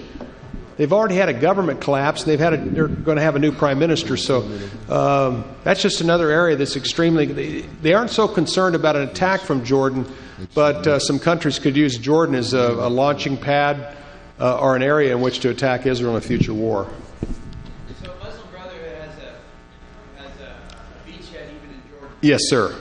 And pretty much most of the countries. 100 million people, and very significant throughout the Middle East. They're right now trying to bring down the monarchy, doing everything they possibly can to bring down King Abdullah. And so the Muslim Brotherhood is really treacherous. I'd really suggest Itamar Marcus wrote and interpreted an excellent, translated an excellent book on the Muslim Brotherhood from one of their leaders themselves, and it'd be good for you to look at it. Go to my website, prophecytoday.com. It's a special report. You just click on it, and then you can get it. This question is for Dr. Price. The drilling that you did, you showed samples of something that was pulled up. Did you do any type of analysis on that, and what was it? No, there's not enough to do the analysis on. We can do like C14 on something that's about the size of your thumbnail. But I'm not sure this was from the object. It was from something that's probably surrounded it or broken off from it or something like that. And actually, to be honest, never made it down the mountain. It was collected by some of the Kurds, put in a bag, and it was transported down for us, and we never got it. So it's one of those things that disappeared. And there's a lot of strange things that happened in regard to that. But we'll have plenty of samples this next time. So. Yeah, no, it was black. It was. It's kind of hard to say. I mean, it was. It wasn't like any of the native rock. Something different. We don't know what it was. Kind of pitch. Could wish. Yeah, it was. That's why I wish I could have tested it. But. Was it a curveball or a slider? Yes. Randy? Oh, that's funny. If it's the Ark, what arrangements do you have with the government? What are you going to do with it? I mean, well, obviously, it's not going to move from the location. Well, I mean, what if it turns out to be what you would like it to be? Where do we go from there? Yeah, well, we're limited with even technology of getting down to it. So the best we can do is expose a small portion and take samples of that, document it, film it. As soon as we walk away from it, it all gets covered up again with ice and snow. So it's reburied within days, literally. So there's no plans that I know of. The thought in the area is that this would be very good for tourism. It could bring unparalleled peace. The Armenians have a great stock in the ark. The Kurds basically worship the ground it's on. The Turks claim it. All of this. Unfortunately, the Turks are at war with the Kurds. The Armenians hate the Turks because they deny the Armenian genocide. I mean, there's just not going to make a difference. In fact, probably it would stimulate conflict rather than stop it. So, but at least that plays well right now. Any talk of tourism to Eastern Turkey gets you a lot of currency there. Randy, over here. Bill, I guess we can sit down. There's been legitimate and illegitimate excavations over there. I think of astronaut Irwin. Could you give a brief synopsis of some of the hoaxes? Yeah. You see these different pictures, alleged ark pictures, and then yeah, sure. You mentioned. I mean, last year I did that here at the conference on one of those. You mentioned Colonel James Irwin, who was the astronaut who walked on the moon. He had an ambition to walk on Noah's Ark more than walk on the moon. And he went to 4 expeditions there. Dr. Dick Bright, who's the head of our expedition, was with him on all of those. When he died, his wife said that Jim wanted the mantle to pass to him. So, in a sense, we're carrying out part of his legacy in what we're doing. But like many, we're unsuccessful because, you're looking for a needle in a haystack in the past. You're just following some rumor, some story, some shadow in the snow, hoping that one of the stories will pan out and you're in the right area. And just, crossing off the possible places and eliminating those that weren't good. Ours is a whole different story. Now, in around 2005, 2006, they started this project at the Maui theme park in Hong Kong to build a replica of Noah's Ark. It's been there last 3 years. One of the group that was associated with that was a Hong Kong media enterprise, Sparkling Sun, and then NAMI. It's called Noah's Ark Ministries International, they call themselves. Supposedly evangelicals. I originally got involved with them because they were getting permits to climb Mount Ararat, which Americans couldn't get. And so we formed a partnership with them, put a great deal of money into it, because they were going to take our data from the satellite, get us on the mountain, we were going to work together to find this. It ended up, they had a guy who was a Kurdish guide. He's not really a guide, not an alpinist. He has a sports shop there. And they were giving him a big retainer to help find things related to Noah's Ark. And it's just the whole industry there is to prey on people who have that kind of mentality. There are a lot of Kurds. It's a corrupt area like we were talking about with these other areas. And basically it's a very poor, illiterate culture in eastern Turkey. That's where the 2 earthquakes just happened right there in the Van area. Mud brick houses and other things just falling down. And so money is very important. And if you've got, Americans and others with lots of money coming over and saying, help me find Noah's Ark, sure, I'll help you find it.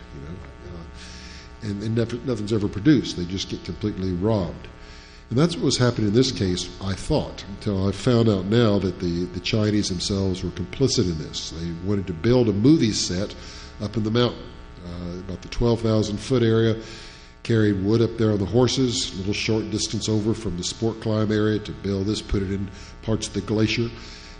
It's an elaborate thing, but the pictures you're seeing, some of the pictures you're talking about, aren't on that mountain at all. It doesn't exist there. That's off-site.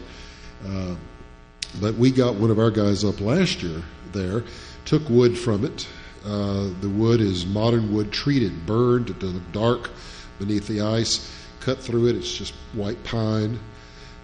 Every summer the thing collapses because the area that's holding the wood melts and it just falls apart. Then they rebuild it when it gets cold again.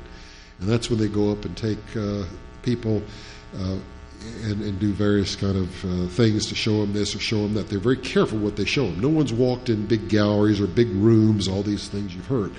Now, the organization's a very slick movie out. They had it in San Francisco recently. They're in different parts of the United States showing this. You can see it online. They've got millions and millions of dollars from Chinese churches, from the U.S. now, because they're trying to convince people they found Noah's Ark. The testing on the little wood that they have turned in, which they got from Esfahan, which is a an old fortress in Iran.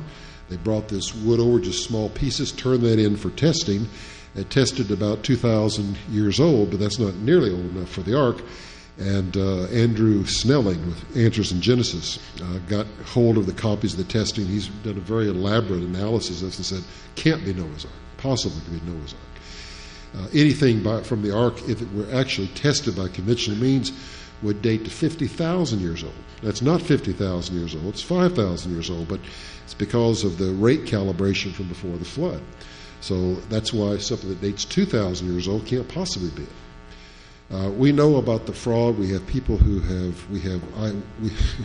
we know the people who built the thing. We've talked to them. We've interviewed them. We have some of it on film, but some would lose their lives if we let their names out. I had two guys who came out and were willing to sign a document and give us their statement, and we put that out on the internet.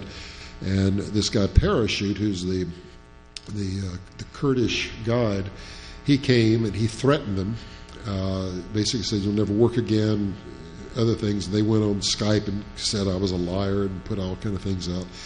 And there's all kind of, they have films and things released about me. They put a lawsuit against me and against CBN when I did a program on CBN. They had some people write letters to our school trying to get me fired from the university and other places. This is a Christian group. And all because, really, they know that if we find the real thing, it'll ruin their scam. And they've got a lot going. Recently, a woman who spent a year there as a travel agent who got a lot of dirt on this too. She's an atheist, but she's helping us with this expose, and they threatened to kill her. I've actually got the letter where they said they kill her. So that's the kind of thing that's going on. The scams are there. I've written on my website, worldofthebible.com. There's a 40, 50-page report with about 100 photographs, all kind of films, other things, links to things on the internet. You'll find all this there if you want to read about that. So this year, I couldn't even stay in Dol Biazet, which is right at the foot of Mount Ararat, because this parachute guy was gunning for me and another guy who's on the permit with us. We had to constantly move around. We're safer on the mountain, off the mountain. They could get us. So we add that to the rest of the mix. You mentioned Answers in Genesis. Yes. They have a project trying to replicate Noah's Ark. Yeah. You're involved in that at all? No. But Ken Ham's daughter goes to Liberty. I know her. Ken's been down there. It's a $27 million project to build a scale model of Noah's Ark at their creation museum. It'd be a wonderful thing to see. I'd rather see the real thing. But we're not actually, you're not, as you were saying, we're not going to be able to bring any sizable piece of that back. Sections or things, if we can, we will. But there's just no feasible way of doing it. We've fantasized about getting cable cars up there, or creating a glass roof over the thing and all. But it's not going to happen. That's a volatile part of the world. They're just not that kind of interest. This is a Muslim country. They believe in Noah's Ark, of course, but they don't want any Christian involvement or other involvement. So, and they fight among themselves. Yeah, my question's for Bill. Just a couple of issues in Washington. I'm curious what the latest buzz is on these. Is there any optimism about overthrowing Obamacare, either legislatively or judicially? And then the other thing I was curious about is there any latest developments on the International Criminal Court? I heard a lot about that a couple years back, and it's I haven't heard much about that. So yeah, that's kind of died down. I haven't heard a lot about that. I know that the international community would love to have the United States part of that, but we're not there yet, as far as I can tell. As far as Obamacare, a lot of people are saying, why did the Supreme Court wait for as long as they have? They're going to discuss the case in the summer on what to do with it, whether it's constitutional or not. And really, they really should have addressed this immediately rather than let it linger like it has. I think that's going to be a very significant decision next summer. Right now, Kennedy has been the swing vote. We got probably 4 conservatives and 4 liberals, and Kennedy's going to be the swing vote. And they're trying to get Kagan dissolved, or whatever the proper word is, off the case, and that'll probably be a fight in its recused. Yeah, that'll be a battle in itself. So that's pretty much where it stands right now. But it's going to be contentious, and the decision is going to be right before the election, which is very interesting too. I have two practical questions. I think I have some ideas of what I think myself, but how do we harmonize the fact that we keep saying that there's no signs before the rapture? Then we talk about the signs of wars and rumors of wars and earthquakes, and we say these are signs of the end times. Then my second question would be, how can we as pre-tribulationists avoid the embarrassment of talking about certain signs that are coming together and then they don't come together, and then there's ridicule for, like maybe how we treated Saddam Hussein or something like that. Yeah, start with something. That's for any of you. Anyway, I'd say there's an old saying that the signs or the events that are going to come cast their shadows before them. So we're not looking at the signs of times now, but signs of things that will happen. In other words, we believe there are no events or signs of the tribulation occurring now, but there are things that are preparing for those events. So I think personally that Matthew 24, 9 through 15, that section there, or even earlier, all is the beginning of the tribulation, not in the time in which we're living now. Others disagree with that. They think all of that is occurring at this age. But in other words, the nearer we get, the more of the things we ought to see. But they're not clear. They're just, as I said, shadows. So we're guessing. We see the outline, but we don't see the full picture yet. The closer we get to the actual event, the clearer the picture becomes.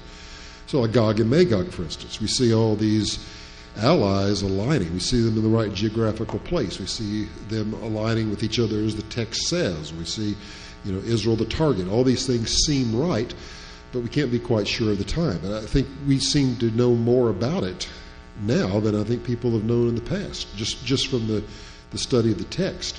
There are things that are making the text clear in many ways, simply from the political events. But we can't be absolutely sure. So I think we have to be cautious about that. But we shouldn't err to the end of not saying anything, not motivating ourselves to see what's going on around us. That would be also irresponsible, I think.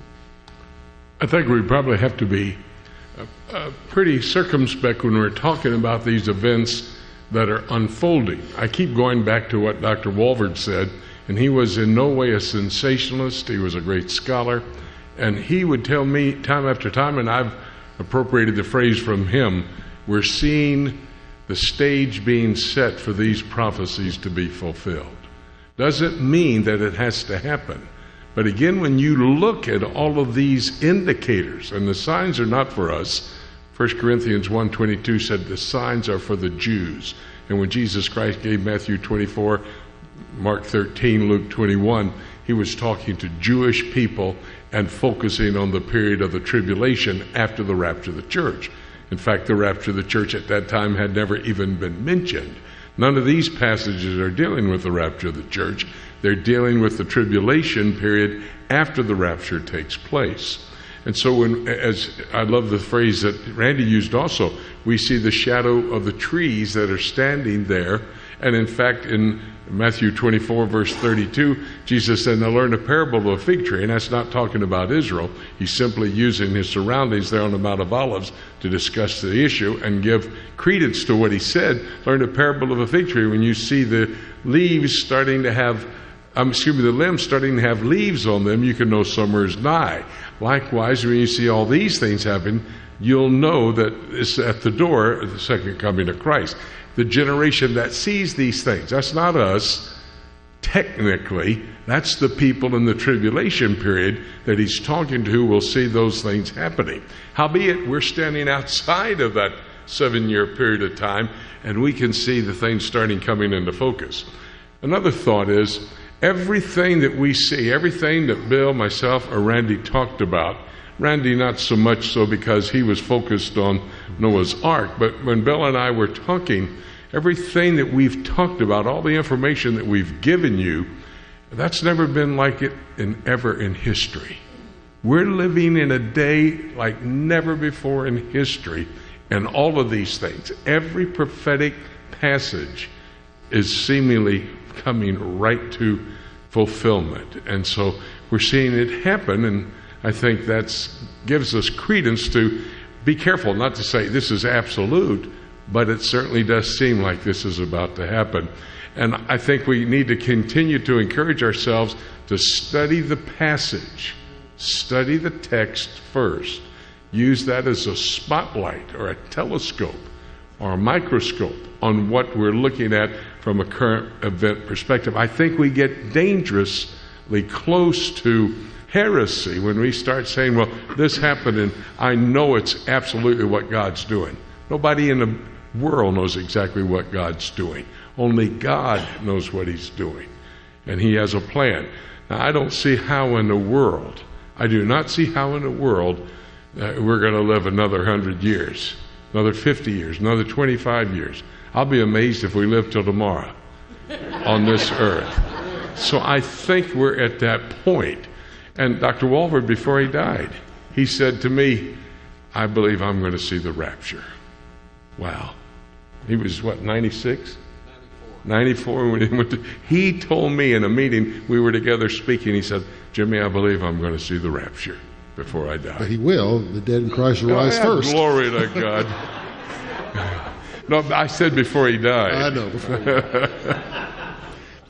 It's also really almost hard to comprehend as we are living in the most important time in Bible prophecy history with the least amount of interest in it by the church. That's true. That just amazing. That's the bad news. That is the bad news, Jimmy. Yeah. Absolutely. It amazes me. And, I work with, best I can tell, maybe 5 or 6 Christians at the White House in the correspondence pool. Not many believers, but they're all from replacement theology churches. And when I talk to them about Israel and prophecy and final days, I mean, they glass over. It's like, boy, Bill, I hope I'm not living when this all happens. We're living in this time. Or they get really scared, or they get real spooked. That's another thing. We're very blessed that we are not fearful of these days. And I think if you don't already have a prophetic perspective, we have a lot of people that are very fearful. I've even seen that, when we're talking 10, 15 years ago in prophetic events or prophecy events, that was maybe 8, 10, 15 years out. So it wasn't as intense, it wasn't as burdensome or bothersome. But now we're so close to these things, and things are happening so quickly in significant biblical areas that, some people are just really freaked out about it. But we also have to, as Christians, we can see these things. God's given us discernment, biblical discernment, and we also just can't operate out of fear. We cannot be fearful.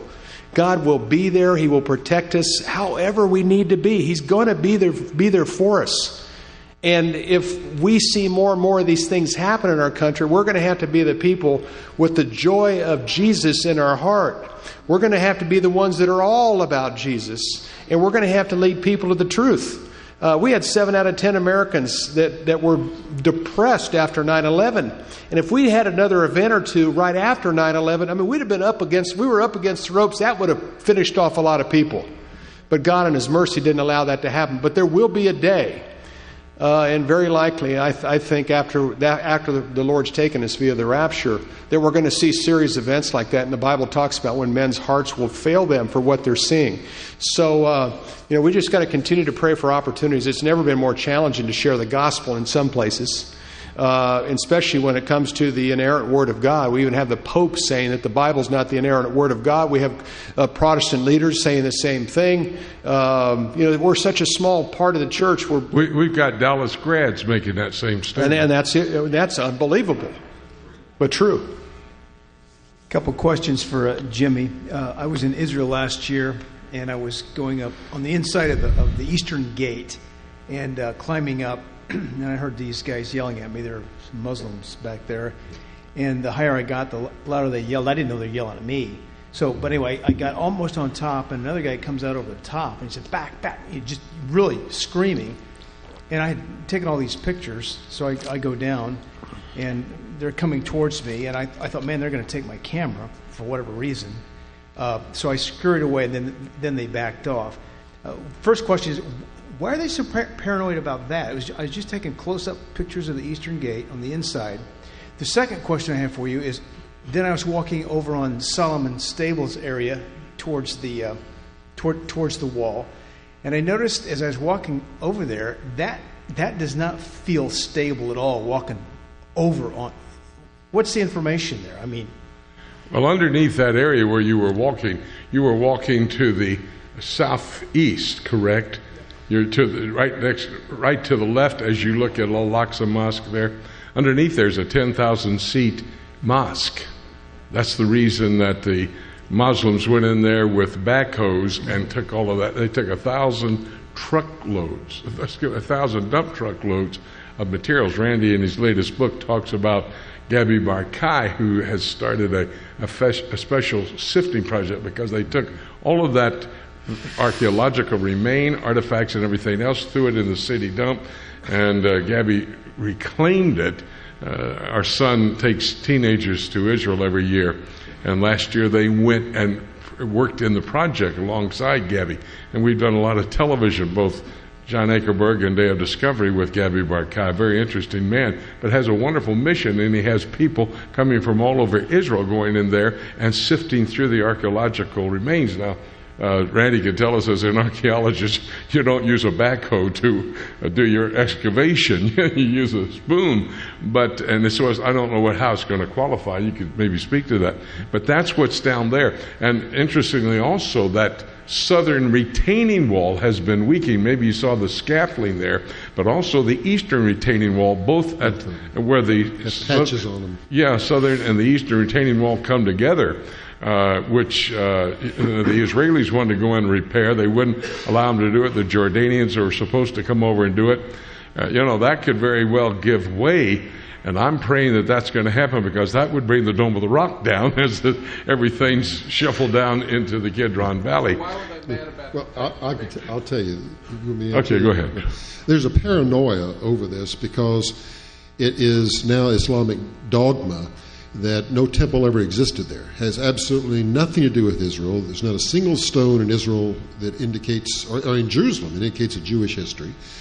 So why would people even care to go up there? Why are the Jews up there? Why are the Christians up there?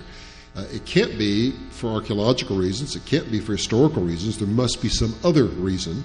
And they go back still to when Dennis Ronan, this cultist with the Children of God, came up there and set fire to the Al-Aqsa Mosque, and they believe that was complicit with the state of Israel, that the state of Israel has, as a stated belief, we want to tear down all the buildings that are there so we can rebuild the third temple. That's very far from the government's point of view. But they believe that because that's what they would do if the situation was different. And so when you have people prowling around there, going around there, looking at things, they believe the worst.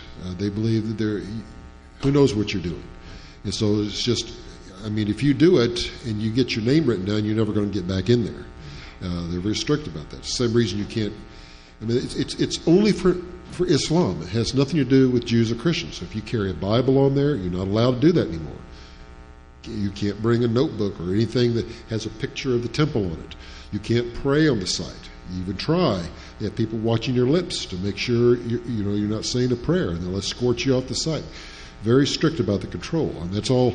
Since Ariel Sharon went up there, they closed the site for 3 years. They reopened it because they set a very unhealthy precedent against the status quo in doing that, and so now tourists can go up there, but the Muslims closed access to the Al-Aqsa Mosque and the Dome of the Rock. So they don't like people being up there at all. They don't think they should be up there, but they can't counter what the government's doing. And so they're going to police that and keep you from any area. You're not allowed to carry a commercial camera up there. No, not.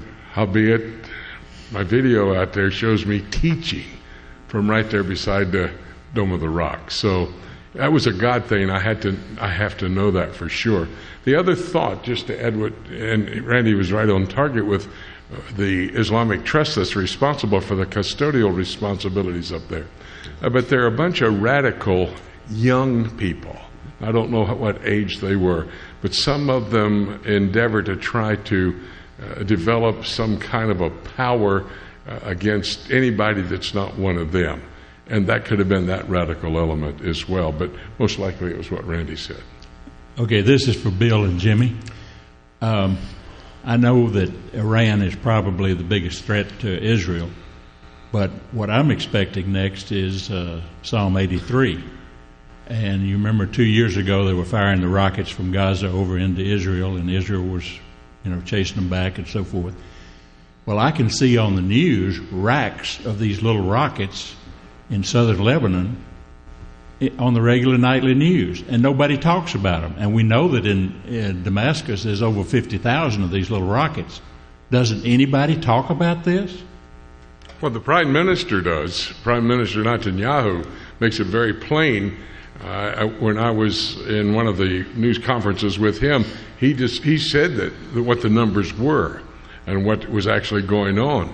And when you start to think about when the battle took place between Hezbollah and the Israeli Defense Force, they had about, I think, 12,000 rockets that they fired over into Israel. Now it's up to, latest I heard was 60,000 that they have available right now. When you look at Hamas, who is the other surrogate for Iran in the southern portion of the country, they're firing Grad missiles into mainland Israel. And I saw one in Ashdod, which had landed there. The remains of it still there. A Grad missiles produced in Iran. And so they're getting across the Egyptian border there these munitions in to be able to do it. But people are talking about it, but you got to factor in Hezbollah in the north and Hamas in the south if indeed Israel does make a preemptive strike. There was one former general, the head of the Israeli Air Force, who was the chief of staff during the time up there when they went into southern Lebanon against Hezbollah. And today he said in Harut 7 that the next thing we're going to have to do is take a bulldozer and bulldoze the Gaza Strip. Because he said we're not going to be able to sustain an existence here with everything that's going on in the Gaza Strip. Does anybody in Washington worry about these rockets? They're worried. That's one of those. We'll try to give a Washington answer here. Try to politically correct. Been back there too long. I think the big thing right now is the United States is worried about Israel responding to these rockets and missiles. That's probably the greatest concern right now that we have in Washington, and that's Panetta. I mean, literally was just there a couple weeks ago. Then he was at the Saban Forum last weekend and saying, get back to the you-know-what table. And, they want to know if Israel's going to attack first, but Israel will be a fool to tell the United States. Of course. In fact, listen, the chief of staff of the chairman of the Joint Chiefs of Staff made a statement on Wednesday. Israel is not going to probably inform us if they're going in. Yeah, well, that's right on. right on. We don't even risk telling Obama, then, having Iran sit there waiting for the attack. But, the big thing here, and there's a couple scenarios. Are we going to have all these conflicts with Israel's neighbors and possibly even Gog-Magog? First, or another great possibility is a war between Shia and Sunni. I saw a scenario the other day. It was pretty amazing how Iran has positioned themselves in western Yemen, right there at the Red Sea. How they're around the oil in Saudi Arabia. They have a lot of influence in Pakistan. There's been a lot of cooperation developing their nuclear missile. They're working on that right now, as well as the bomb. So there is so much cooperation with Iran and Bahrain. Our Fifth Fleet's there. Iraq, look at them moving in there. They're funding Hezbollah. If somebody takes Syria out of them, they got a pretty good thing going, and they're very smart, they're very strategic, and they're very patient, and they are much smarter than the Sunnis. The Iranian, they're very smart people. I don't see the Sunni-Shiite fight, though. And the reason I don't see it is because if your enemy is my enemy, we're friends. And both groups hate the Jews, and they want to get rid of the Jews. I see too much cooperation. Hamas is Sunni, and they've had over 1,000 of the Hamas terrorists train in Tehran. And so Tehran and what's going on there is giving too much cooperation to the Sunnis across the world as well. Now, some of them, especially Saudi Arabia, they are scared, like you said, they are scared to death what could happen. But I don't see that coming about before the prophetic scenario in God's Word. The cooperation, that's true, Jimmy. The cooperation is very interesting because when Egypt, Muslim Brotherhood basically took over there, I mean, the Iranians were in there immediately. Exactly. Which shocked a lot of people in Washington, our brilliant guys in Washington, and a lot of people, the fact that they got in there and they were working out of their differences. And even to the extent of the Shia in Iraq had a bad relationship with the Shia of Iran. Well, they've worked out their differences too. But the common enemy is always Israel, and that's always the one they have a desire for. But there's also this apocalyptic cult, as Joel would say, in Iran, it has some very significant plans. And it's like a cornered animal. They're seeing Syria possibly being pulled out of the axis. They're seeing all these things happen inside of Iran, these mysterious events. It's going to be really interesting. 2012 is going to be an extremely interesting year. And I think even if we predicted today what's going to happen the next 12 months before the next year's pre-trib, we wouldn't even be close. That's just the nature of the area. Based upon what we've been learning here, we won't see 2012. Yeah, very possible. Right? You're in charge of pulling us. So, I have two questions. One for Jimmy. Within the last year or so, you gave us a report that there had been a sighting of the Ark of the Covenant underneath the Temple Mount. Do you have any update on that? Well, on this video out here, I have both Shlomo Goring and Yehuda Getz saying that they went to the Ark of the Covenant. And then I have Gershon Solomon saying that Yehuda Getz called him at 2 a.m. in the morning. He got so excited, he said, we've found the Ark of the Covenant. You can just look at the video, don't do with what I say, and see what he says. It's on that little thing I gave you as well, the CD, if you got one of those.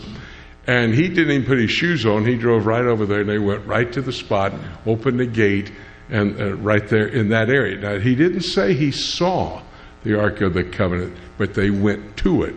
When I listened to, and I know Randy had some conversations, I think, with Yehuda Getz as well. And Goren, both. But both of those men, after I did that video, that first video, they were told by the Temple Institute to shut up and not to talk to anybody. And so Randy talked to them after that. So I can't, Randy can tell you what they said, but I know that they started totally backing off of everything they said. But you can make your own decision. Minnow Kalish here interviewed him, and he said what was in the ark. So, Well, Randy, was there any? Did they say anything different to you? Yeah, to be in a he said, she said kind of situation. Which one was she? Well, your source is my source. But look, I 4 times interviewed Yehuda Getz, all on film. We asked him specifically this question, and I had Chaim Richmond, the Temple Institute, with me when we asked it. And it was all done in Hebrew, but we asked him this stuff, and he said we never saw the ark, we never got close to it. We were at least a year away from it. He said we think we know where it is. He talked about hearing the breathing of the Shekinah. He talked about finding this kind of bug that was mentioned in the Talmud. He talked about all kind of stuff. But he said, no. He said, I want people to know we never saw it. And I, the reason I brought Chaim with me was because I wanted him there to hear what he said. And we were talking, and he said, never heard anything different. That's the case. Gershon said the same thing to me. He said, yes, he went, but not because they found the ark. They were working at night on this thing, and he went to do this. All I know is what I was told. Shlomo Goren, I was with him just about 7 months before his death, and same thing. He said, no, we didn't find it. He said it's there. He made no question that it's there, but they repeatedly, to this exact question, said we did not see it. And I've heard the rumors about using a mirror and looking around the corner and all these kind of things, but I'm just saying this is what they told me. So that's the best I can say. We were trying to get to the truth of the matter, and I don't know that they were compromised by anybody. It's just the fact they said we had dug about a year and we need another year to get to it. So. And you just go out there and pick up my video and listen to it. I'll do that. And I have them on my video too. So saying the other thing. Let me just finish. Yeah. You go out there, and Shlomo Goren said we were within 25 feet. He makes that statement as plain as could be made.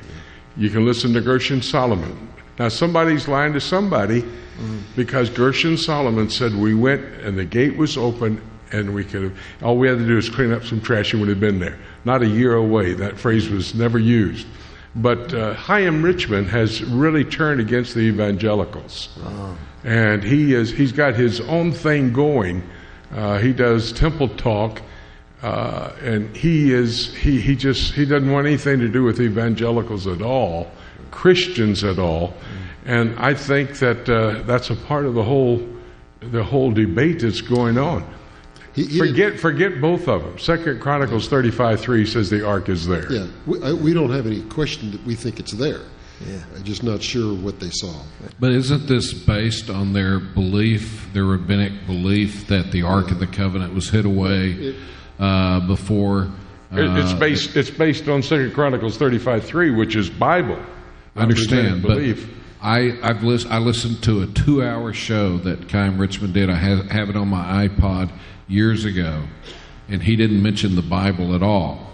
He was simply saying that all this rabbinic tradition that they believe that the Ark of the Covenant was buried under, that Solomon knew that Israel would apostatize, and he built a chamber in it, and then 100 years or something before the Babylonians came, they took it down there and put it in and sealed it up, and all of this. Their basis for that, though, is 2 Chronicles 35:3. Yeah, right. But it is rabbinic tradition, and it's based on this belief that Goren told me. He said we couldn't have had Yom Kippur, the Day of Atonement, if we didn't have the Ark of the Covenant. So even though it was hidden away at the time of the destruction of the first temple, and it wasn't brought out in the second temple, it's quite clear. Josephus says a barren stone was there. They poured the sacrificial blood on it. That he says underneath was the Ark of the Covenant, because they knew it was there, then still had the efficacy. That's what they claim. They said otherwise Yom Kippur would have been abated, and because the essential part is the high priest putting blood on the mercy seat of the ark. There's no ark. How do you have it? So that was one of his arguments. Temple Institute, when you go there with your tour group, even the girls who are doing the guiding say, we know where the Ark of the Covenant is. Now, they're not the smartest people in the world, but they're giving the company line. I mean, Jewish sources tell us where it is. It's beneath the pin of wood. There was an entrance there. They believe it's beneath probably somewhere where the Dome of the Rock is today, underneath in a chamber there. So they actually have these kind of sources pinpointed, but you have to be able to fit that on a modern map, and that's another struggle. Dove, who's the archaeologist who did the tunnels? Well, Dan Bayat. No, Dan Bahat was the director of it. Meir Ben Dove told me on video also that, and he made this statement on a Day of Discovery television program, and Marty Hahn is far from being a sensationalist. He made this statement that indeed Goren came to him afterwards and told him they found the Ark of the Covenant. So, you got everybody saying everything. Okay. One other question for Bill, if I may. You mentioned about this new virus, the Dooku virus. Is that what they call it? Yeah. Can you elaborate on that a little bit? Well, what I read on it, it's a Dookie virus, and it's something that's kind of an offspring of Stuxnet, according to Sematech, one of the top virus experts. And it is going. I've heard two things. I heard earlier this week that every key punch on a computer, it will be able to monitor, and also will be able to monitor the activity beyond that of what those computers are involved with.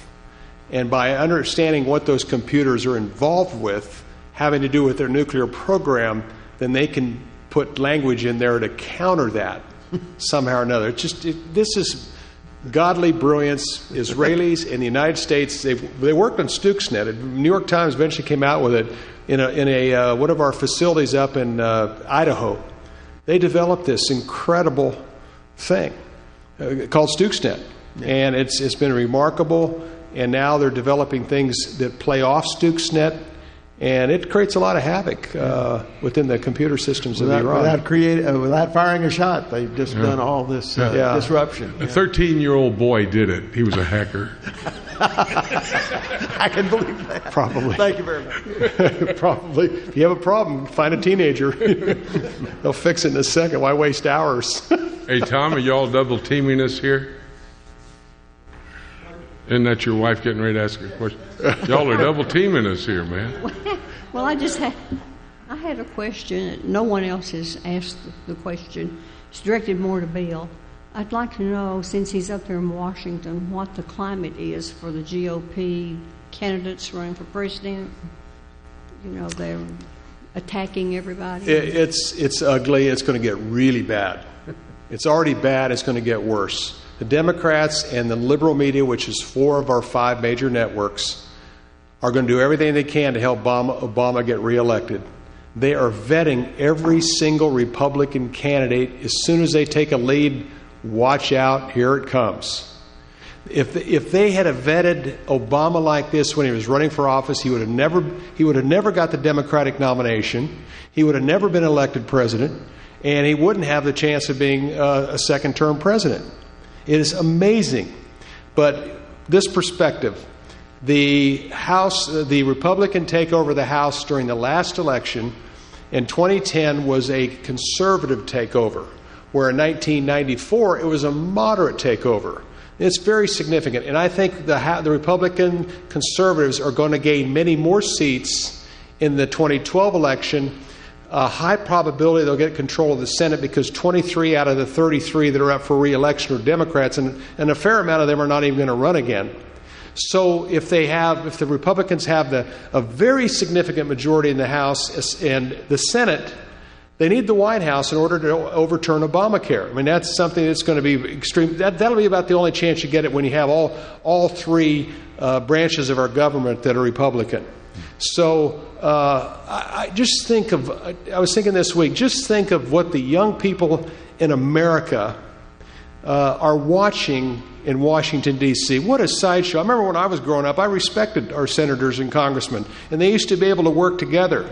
This is an embarrassment that we have in Washington, D.C. It is ridiculous, whether it's the media that's built these people up or whether it's the behavior and the words that are spoken by our leaders who created this mess.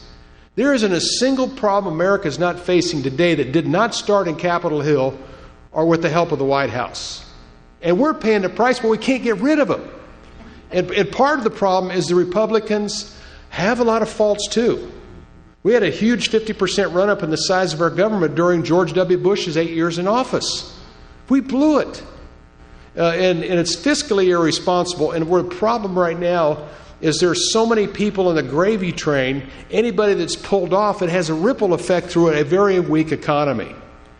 And you know, we have an 8.5% unemployment rate, but effectively it's probably closer to 15 to 16% because people are not looking any longer, or they're taking less of a job with their credentials and their backgrounds. So Washington, you know, the American people really do have a clue what the problem is, but we can't get rid of the problem. And I just hope and pray we will at some point. Maybe it's too late.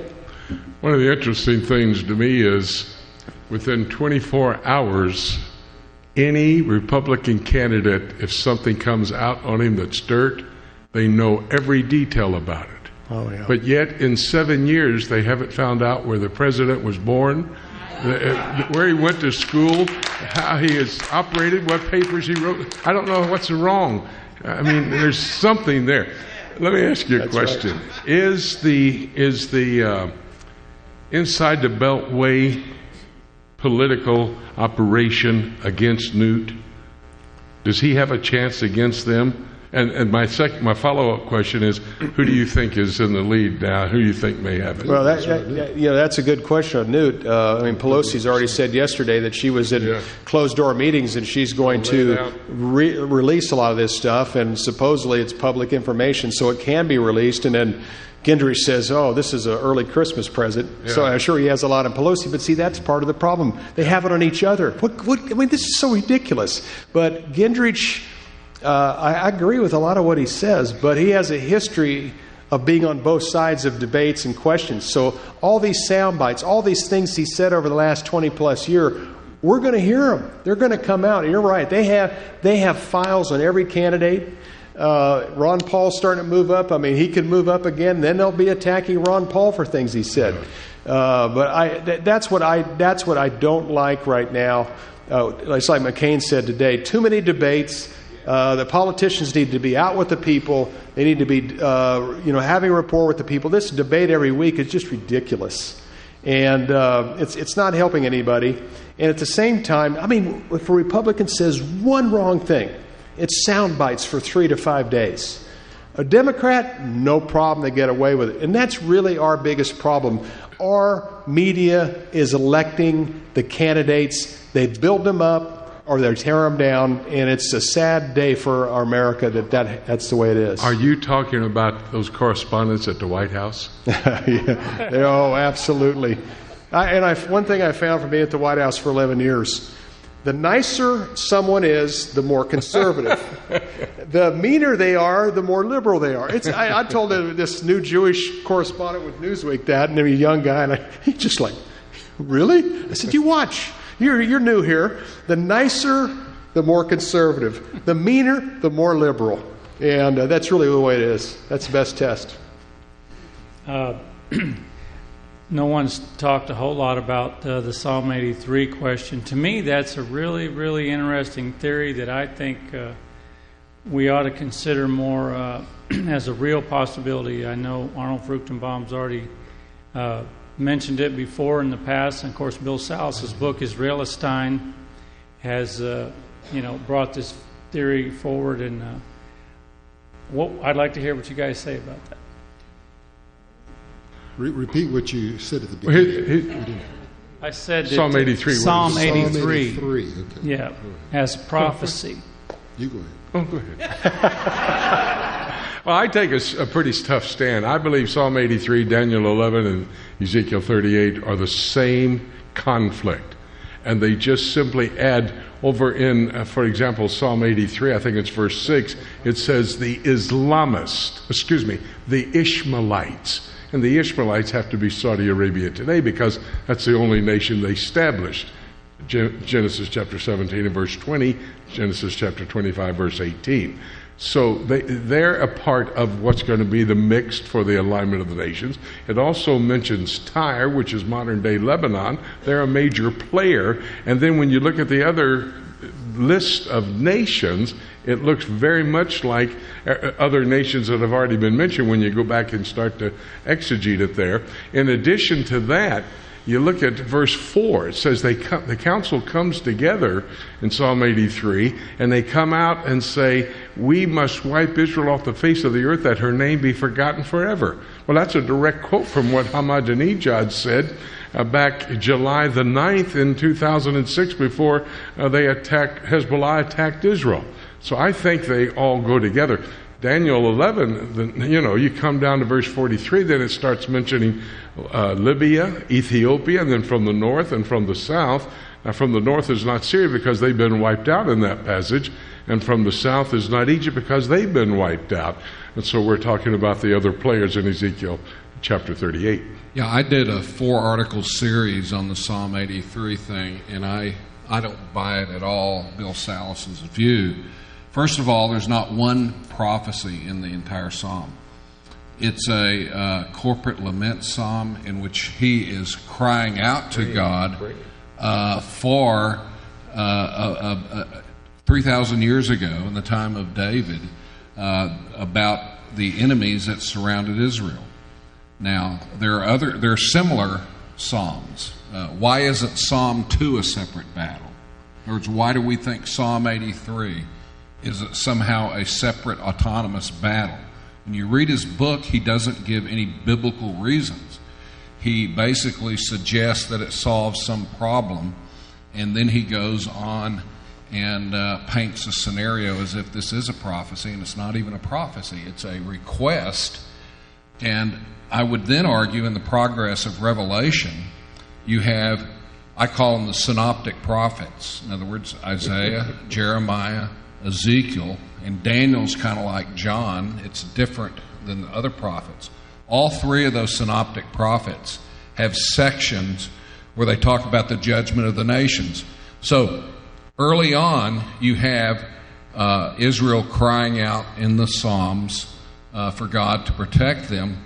Then you have the prophets talking about prophecies where this is going to be fulfilled. And so all of these nations that are mentioned in Psalm 83 are mentioned in the judgment of the nations, which basically is going to happen in Armageddon. And so you have 11 chapters in Isaiah, you have 9 chapters in Jeremiah, something like that, and 7 or 8, and they're parallel to each other.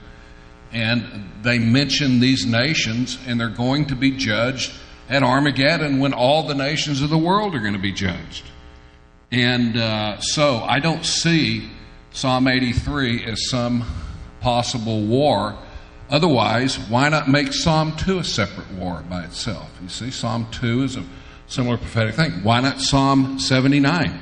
Why not Psalm 84? These are also laments, psalms, crying out, and all of this kind of stuff. No, I know why, because it seems, when you read it, like what's happening today. And I agree, that's happening 3,000 years ago, and it's happening today. But when you look and cross-reference these nations, then the Bible later puts them in a prophetic context in which that God is going to answer their prayer. And so I think it's a great mistake to see Psalm 83 as some autonomous war that's going to set the stage for Gog and Magog and all of that kind of stuff. And I don't think Arnold Fruchtenbaum supports this as some war. He just saw some connections, and they take his little quote and expand it into, I wish he was here, he could comment on it, and expand that into somehow he's supporting all of the ideas and concepts that Bill Salas has come out with. But that's just my humble opinion. And I humbly agree with you. Is Bill here, by the way? Bill, you touched a hot button with me about the politics in Washington, and what is going on excites the prophet in me. And I would like for you to address for a moment the coming election. If I understand it correctly, we have opportunity to replace 2/3 of the Senate and the White House.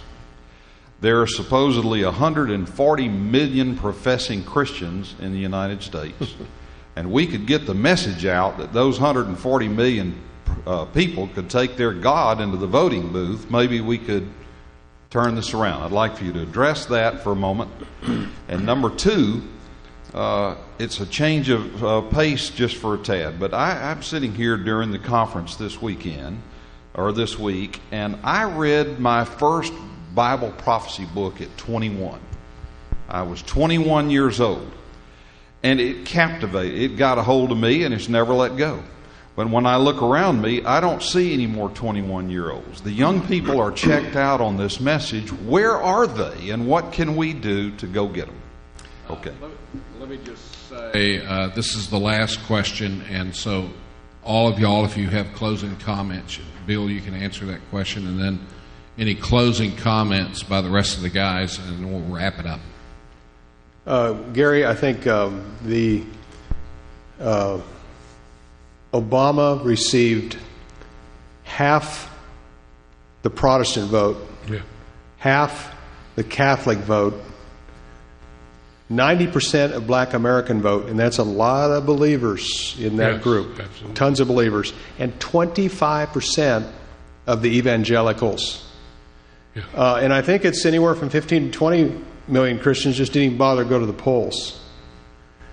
You know, we don't vote on these moral issues anymore. I mean, these moral issues is our foundation in our country. And there's a lot of friends of mine right now, even in the black community, that are not real happy about President Obama's position on abortion, his promotion of the LGBT agenda. No one has done more. No world leader has done more to promote that than him and Hillary Clinton. And it's had a major impact in our country and throughout the world. And that's huge. And the God of Israel is not going to sit there forever and not allow some form of judgment. We're already in judgment. But as far as very serious, significant judgment, most people say that's the second half of the tribulation. But I'm thankful we had a conservative take over the House. That's a blessing. The Senate, I think, is going to go very conservative. But we really do need the White House. And it's kind of what Jimmy was alluding to. I really don't know who the candidate's going to be right now. Unfortunately, the Republican Party has not had as strong candidates for president. Bob Dole was weak. President Bush ran against Al Gore. He was not a super-duper campaigner and a debater, but he ran against Al Gore. And then he was flying off popularity, so he was able to beat John Kerry, who was relatively weak as well. And then Giuliani and Romney were the selections of the Republican establishment. Giuliani backed out. Romney got no traction. Huckabee won in Iowa. So all of a sudden the establishment is freaked out. And they said, we got to support McCain. So that's how McCain became the candidate. And he the last 4 to 6 weeks, McCain had a close election. He was picking up momentum. And then the financial crisis, he said, I'm stopping the debate. I'm going to Washington. We're going to fix everything. And he made a mess of it. I mean, he didn't do anything, and Obama and George W. Bush were the ones that were doing peace between the Republicans and Democrats. So with all of that said, I don't have any idea. I mean, today Gingrich is the guy that's up in the polls. But he's got a lot of baggage. An evangelical leader said last week, you better address your marriage situation, your 3 marriages now, and get it out in the open rather than letting this thing linger. But I just wish we had a stronger Republican candidate, and we don't. To confirm what Bill said, my daughter-in-law, Jimmy's wife, our oldest son's wife, is a political operative here in the state of Texas. She's in San Antonio. She's probably going to run the campaign for the next mayor of San Antonio. She's run several congressional campaigns, and she has the stats.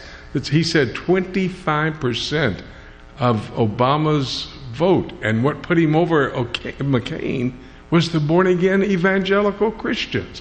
And I reported to you earlier tonight, even Wikipedia is making the statement that Ed Dobson, a Bob Jones graduate, a staff member at Jerry Falwell's, a former member of the moral majority, voted for Obama because he was the most Christ-like.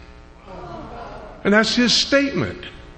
And so, how many, it doesn't matter how many supposed Christians we have here in America. Now, the other thing you ask about the teenagers. I was talking earlier when I was mentioning Ed and I first met each other back in the mid-'70s. We were going in, what was the guy's name? Youth pastor, Youth of Flame. Can you think? You guys, what? No, who was it? Liberty. Gordon Luff, who was actually with Jerry right from the very outset and started Youth for Flame. We would have 3,000 teenagers in the mid-'70s there. And that's where I started. You remember a couple of years ago, I did my walk through Revelation in 3.5 minutes. That's where I started teaching Revelation to all teenagers. But youth pastors today are not worried about teaching the truth. They're worried about entertaining teenagers. And being cool. Yeah, exactly. That's where our problem is. We need to get the pastors to wake up. Most pastors in the churches I visit have no idea what the youth pastor or the music guy is doing. I don't think they meet with them ever. And so You know, I'm come there to preach, and they say, "Oh, we're going to take the teenagers. They'll go to the gym while you're preaching." Now, how stupid is that? How stupid is it? That's the problem. Again, that's what I was talking about when I was giving an evaluation of Ed. Forget the Middle East. That's the good news. The bad news is the church and what's going on. That's the bad news. Absolutely. Yep. Well, I got the last word. So, first, just a comment. I don't like the idea of a presidential candidate that's had 3 wives. Yeah. I like less the idea of a presidential candidate whose church historically said you can have 3 wives at the same time.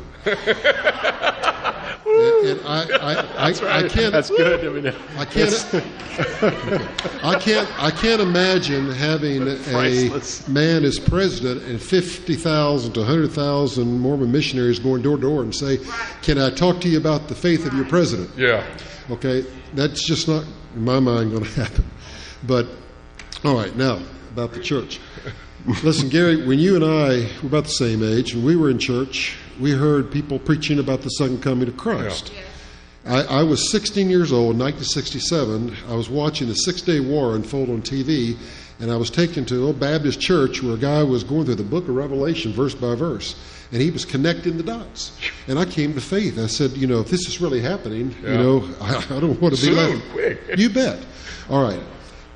Most of us, this is an in-house type of meeting, a think tank for the guys who are the media and the guys who are and the scholars or whatever.